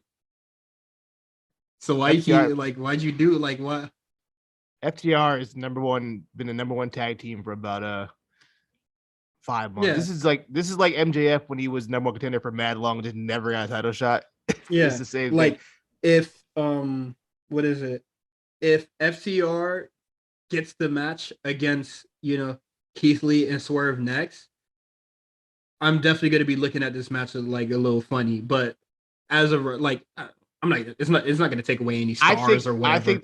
I think they could still. I think they'll end up still doing Young Bucks versus FTR. It'll just be a non-title match, I think. Or it might be for like all the gold that FTR have or something like that. Winner take all some shit. I don't want that at all. If the AEW gold is not involved, I don't care because I think Swerve Glory they'll have another. They'll probably be like gets like Claudio and Brian or something if Brian's back by then. We'll see. But what is it? AEW Young Bucks and FTR fighting for all those belts. Or like, what is it? They have like 4 consolation prizes. Like, no, I'm not. These niggas fighting for Chuck E. Cheese tokens. I don't give a shit, man. Wow, you just expecting the AAA Tag Team Championships like that? Well, when I initially tweeted that before, I was just like, man, what is it? FTR has like a lot of like meaningless tag belts. I felt bad saying that about the ROH tag belts because those have a lineage. But as of right now, those titles don't mean anything to me. And FTR having like getting those, the IWGP, which never meant shit in my lifetime. The AAA joints, like those are Chuck E. Cheese tokens. I'm sorry. Like you're on AEW and you like just can't get anywhere near the AEW gold. Just like that's not fly to me. But yeah, we'll see what happens there. Hits. We got Pac defending his All Atlantic in Rev Pro against Shuto Uno, whatever. Yeah, I heard it was a good match. I haven't seen it yet. It was on Dark. From what I've been told, Dark was actually a good episode to watch this week. They had they showed both this match at Rev Pro as well as what's the young lady's name? Thunder Rosa versus Miyu. I don't. If you had it on the docket, I probably would have like tried to pronounce it, but you just put her first name. Well, Miyu, but excuse us for not knowing your last name, Miyu. But Miyu defeated Thunder Rosa actually in TJPW, which is Tokyo Joshi Pro. Yes, Tokyo Joshi Pro. So that means she's now number 1 contender and number 1 ranked, which means she's coming to the States to wrestle Thunder Rosa at some point. I heard that match was good. I have not seen it yet, so I'm sure this match is fine, but like there is no way Miyu is going to win this, and I just feel like this is a match that Thunder Rosa could put together without any politics getting involved. This could just be a straight match. That Britt Baker promo with the sandbag. Oof. That's rude. I would have to swung on her at this point. Britt gotta get swung on. Yeah, she being wild. She being wild disrespectful. Like, hey man, Thunder Rosa, if you can't really, it's time if Tony Khan not gonna tell her to simmer down, bruh, maybe your fist will. You know what I mean? I feel like what is it? There hasn't been a good backstage fight in a minute. We got Chris Jericho ducking smoke, pussy, but maybe you just swing on Britt a couple times, man. Earn your respect, man. Yeah, you're respecting you in front of company. Can't you're the champion. Yeah. Next we got Luchasaurus. Was this a match? I didn't hear a bell ring, but we got Luchasaurus versus Gift Garrison, and before the match we get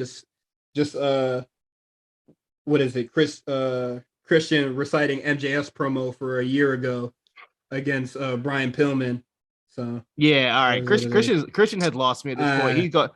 I don't care anymore. Enough is enough. We don't need to talk about it. The crowd barely even reacted this time to it. That's how you know it ain't doing shit no more. The crowd's not reacting. They do little boos or whatever, but I don't think it's boos because you said the bad thing. Boo, this shit sucks. plus the way he did it, he kind of made like Christian tried to make like Pillman seem like he didn't go as hard because like I guess he probably because he personally knew him probably and probably worked with them, so he didn't want to go too hard. But yeah, I'm just like, all right, man, what are we doing for for Pillman Jr.? Who cares? Yeah, especially if he's not going to be the person wrestling, we can just move on from that. Luchasaurus beat both their asses, so there's that. So this match, our Discord is normally active while watching AEW. You know, everybody just likes to come around and just have a good time. Just talk some shit and keep it pushing. It's been a minute since the Discord been dead like this while a show is live.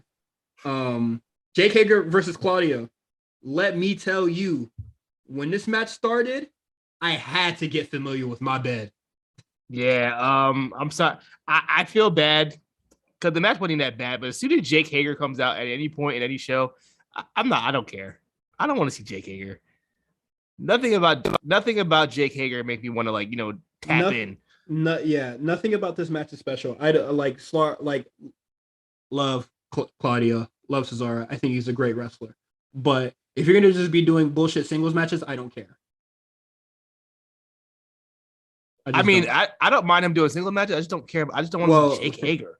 Who asked for that? There was an adjective on the singles. It was bullshit singles matches, which I think this is bullshit. They only did this match because they have history, because they were a tag team, 10 years ago.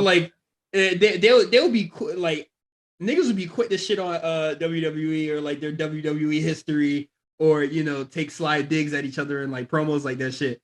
But let your ass have some history with a nigga in the WWE.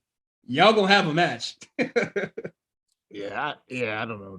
I have no interest in Jake Hager. The match was fine for what it was, though. They obviously have chemistry. They know each other. And plus, Cesaro is one of those guys who'll get a good match out of anybody. So I didn't doubt that. But yeah, it's Jake Hager, bro. Just no stakes in this match. Just a match. This match and the Luchasaurus, Griff Garrison joint, not quality. I understand that one. That one's to get Luchasaurus over as a heel. I get that one. This match is just a match to have a match. You know what I mean? You made a good point there. This was a match just to have a match. The Luchasaurus match is more important than the one with Claudio. Yeah, this match genuinely meant nothing. You know what I mean? I guess if you want to extend the BCC versus JAS, but I mean, that shit should be over next week. That should really be. It is what it is. Next we got Serena Deeb versus Anna Jay. I have no words for this match. I think heavy emphasis on no words. I think Anna Jay looks pretty good out there. I think she looks a lot more confident out there, and I'm happy to see her on TV. Let's get her on TV more often. Serena Deeb, I was confused on why they had her win this, because I felt like, I figured maybe they have Anna Jay to get another face on TV. But I guess I forgot she had the title match at the Ring of Honor show, which they have to push. The build for this Ring of Honor show has been really weird, because they don't want to really invest a lot of time on it. At least on Dynamite, they'll do stuff on Rampage, but it seems like they're kind of halfway in it, but not really all the way in it. And they got tickets to sell. You know what I mean? I don't think it's close to sold out.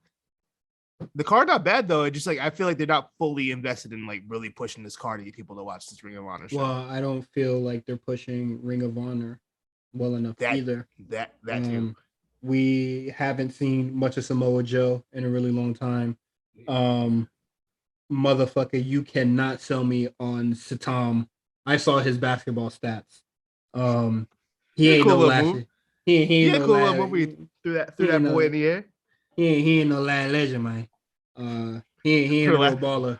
What are Lash Legend stats? I'm sure they're probably not much better. What is it? What? Nigga, she got accolades, bro. You must have not heard that promo a few weeks ago. I mean, making the NBA. That was this week. I want to see. What's her real name? Anriel Howard. Nigga, her real name is Lash Legend, bitch. Let me see her stats. Where I need to see this right now. I bet you probably the same shit. Come on, bro. There's a reason she played 3 games, averaged 6.5 minutes, 1.7 rebounds. I think, what is it? Her reasoning was to join the WWE. She was just like, shit, basketball slowing up on this COVID shit. There was no bubble, bro. Was there a bubble for the WNBA? She was already there was. She was already out of the league before the bubble even happened. She was there for literally 3 games in the WNBA. Yeah, she said, boy, this shit slowed up, bro. COVID crazy. No, she slowed up and didn't make the team.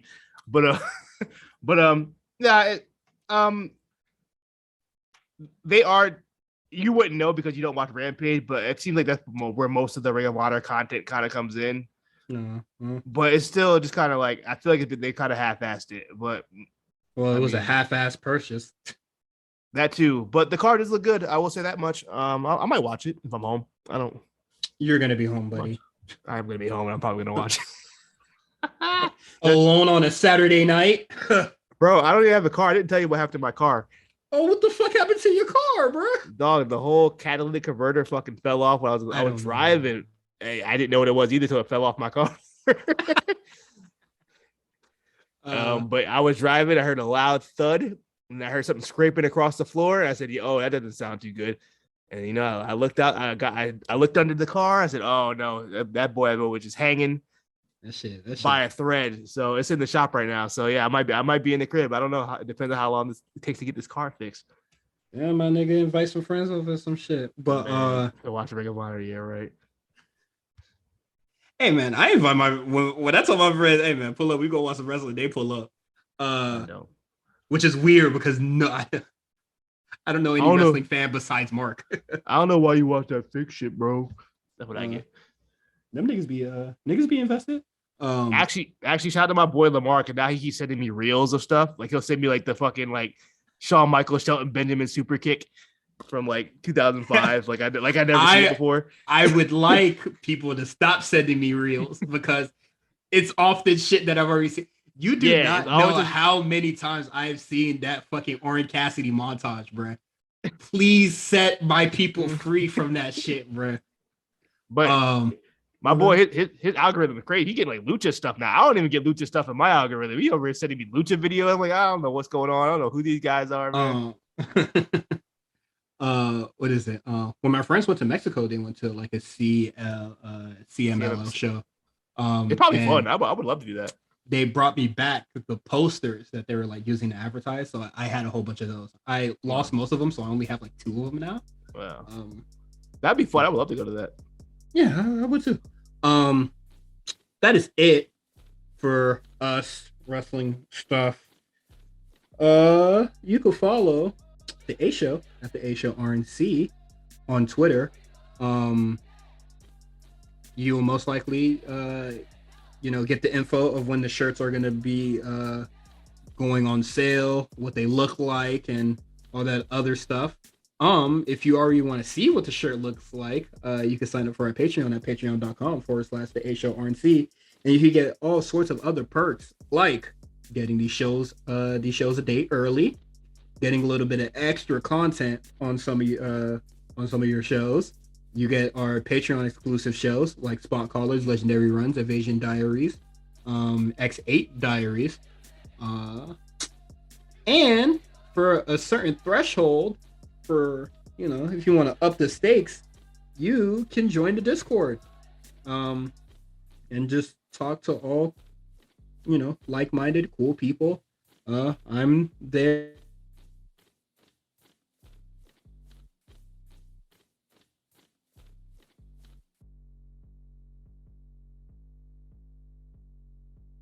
Get your wrestling takes off. Not as I would safe space with an asterisk. It ain't safe in there. Don't do that. Don't a lot of people. Safe space with an asterisk. You say some shit I don't like, we going to war for it. But yeah, just all fun stuff on there. Also, I know you were just I can't credit Meals enough. First of all, shout out to Meals. Check out his Crunchyroll interview with Ricochet. It's pretty cool. It's a nice little quick read. Nothing too crazy. Real light, real cool read. Just a really good opportunity. A really good look for Meals, and Lookout and all the Lookout crew. Also, I've been running back. I ran back the Invasion Diaries. Man, that shit was good. It's so fun listening to that. It's such a fun series of podcasts. I think I'm on the episode, the SummerSlam episode. I listened to them on my runs, and man, it just such good stuff. I gotta run back X8 Diaries after that. I would say I like the X8 more because I am so tired of hearing about the evasion angle. Even when I believe we even said it as well, but like when that came out, it's just like you're not making wrestling content if you're not talking about the invasion angle of 2001. It was like, a 20-year anniversary. You had to. Yeah, like you have to talk about it. But like, you know what it is though? It's just because like I think it's because me and Meals are we're around the same age, and like I would say I probably both of our even like Mark, maybe even Justin, like we were all kind of this was like we were all deep in like I was watching. I can speak for myself. I was watching everything. I was watching Sunday Night Heat when it was on MTV. I watched Velocity 10 p.m. on Saturday night on USA. I was watching every Raw, every SmackDown, Confidential, whatever WWE content I could watch. I was on WWE.com. Did you watch the WWE Girls Gone Wild DVD first? You know what? We had the legal cable box, so I probably you are a freak ass boy. Why didn't you say no? I probably watched that. I ain't gonna hold you. I remember I watched the Divas Uncensored. I watched the Divas Uncensored special. Yo, that's enough. No more. That's enough? Why? You're incriminating yourself. Why? Yo, this nigga in horny jail. I was 11 years old. Anyway. Don't let your mama hear this. I watched the Divas Uncensored special on Spike TV. Real niggas don't know about that. If you remember, if you know, you know. Real horn niggas know about that. Real horn. I don't even think that was that year. I'm pretty sure that was years later, but not the point. Mark about to text me. I feel seen. Any tough enough too. Any WWE content at that time, I was watching it. Absolutely, I was all in. So I think that that era of like 2001, like 2003, is very special to guys our age who have been watching our whole lives. And yeah, it was just a fun time. It was really fun just to revisit the invasion and like what stuff worked and what stuff didn't work. I like revisiting that, like, even though I wasn't like really watching around that time, I just like knowing shit about stuff that I enjoy. What's going on? Yeah, it was just it just fun. It also helped that I was I've been doing 2001 rewatch. I'm almost done. I have one more Raw and one more SmackDown left, and I'm in 2002. And yeah, man, it's really interesting how quick they pivoted as soon as Survivor Series ended. They pivoted immediately. They said Stone Cold back to face immediately. Kurt Angle back to heel immediately. Triple H is coming back. They were like, we're not playing no games. Shit, Hogan's coming in a couple months. That shit was a setback. Yeah, Undertaker turned heel immediately. Kiss My Ass Club. Yo, everything. The mad shit happened within like that 3 weeks after the Survivor Series, in between like Survivor Series and Vengeance. Kiss My Ass Club. Booker T getting beat up in the supermarket. The amount of times I get that clip sent to me, please, bruh, set me free. I will say it might be one of the funniest ass whoopings I've ever seen on TV. It's hilarious. So fucking funny. It's so fucking funny. But yeah, that's also one of those. There's certain clips on, if you want to, farm engagements on Twitter. There's certain clips you can post. You can post the Teddy Long wedding on SmackDown with Jagged Edge. That can get you some engagements. The SmackDown ending before Survivor Series 2001. That'll get you engagement. Where everybody slides into the ring. Everybody slides into the finisher. That one will get you engagement. Any Vince McMahon stuff where he was wilding out. the current one is if you're not white, please leave. Which out of context is really, really funny. Yeah. My favorite Vince clip that I'm keeping tucked is him talking to Shelton Benjamin, and he just goes, "Well, you're African American." What's wrong with this nigga, bro? But yeah, that is our sell on our Patreon. Please tap into the Evasion Diaries and our X8 Diaries with Meals. I think he's doing great stuff. Shout out to him on the Patreon. That's why he can't ever say bad things about Ricochet. What I didn't like about that Patreon article, the Crunchyroll article, is when you click it, it says guest author. I ain't like that, man. Put that Jamil Rayburn on that bit, bruh.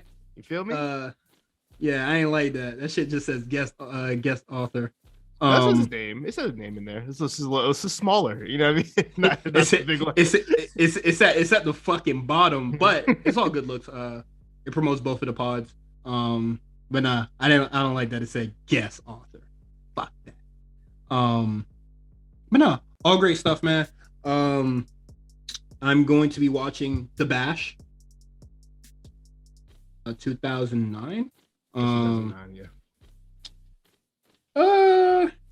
Wanted to watch it before starting AEW, but laundry.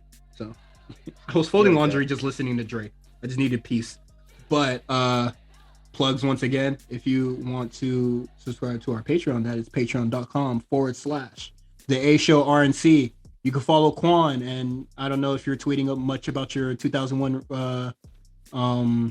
rewatch, but if you want to give supplies to the engagement farm, you could find him at the comeback spot on Twitter. You can follow me, Cyrus, on Twitter at Cyrus on TWR. I recently got my old Twitter back.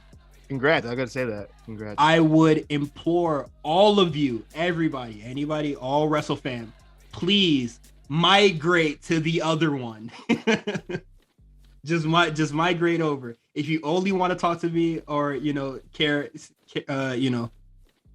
what is it? Hear my thoughts about wrestling. Just go on over, because I'm going to be using my original account for bullshit, like I always intended to. Yeah, that is it. Shout outs to everybody that listened. Shout out to all the patrons. Shout out to any future patrons. See you guys next week.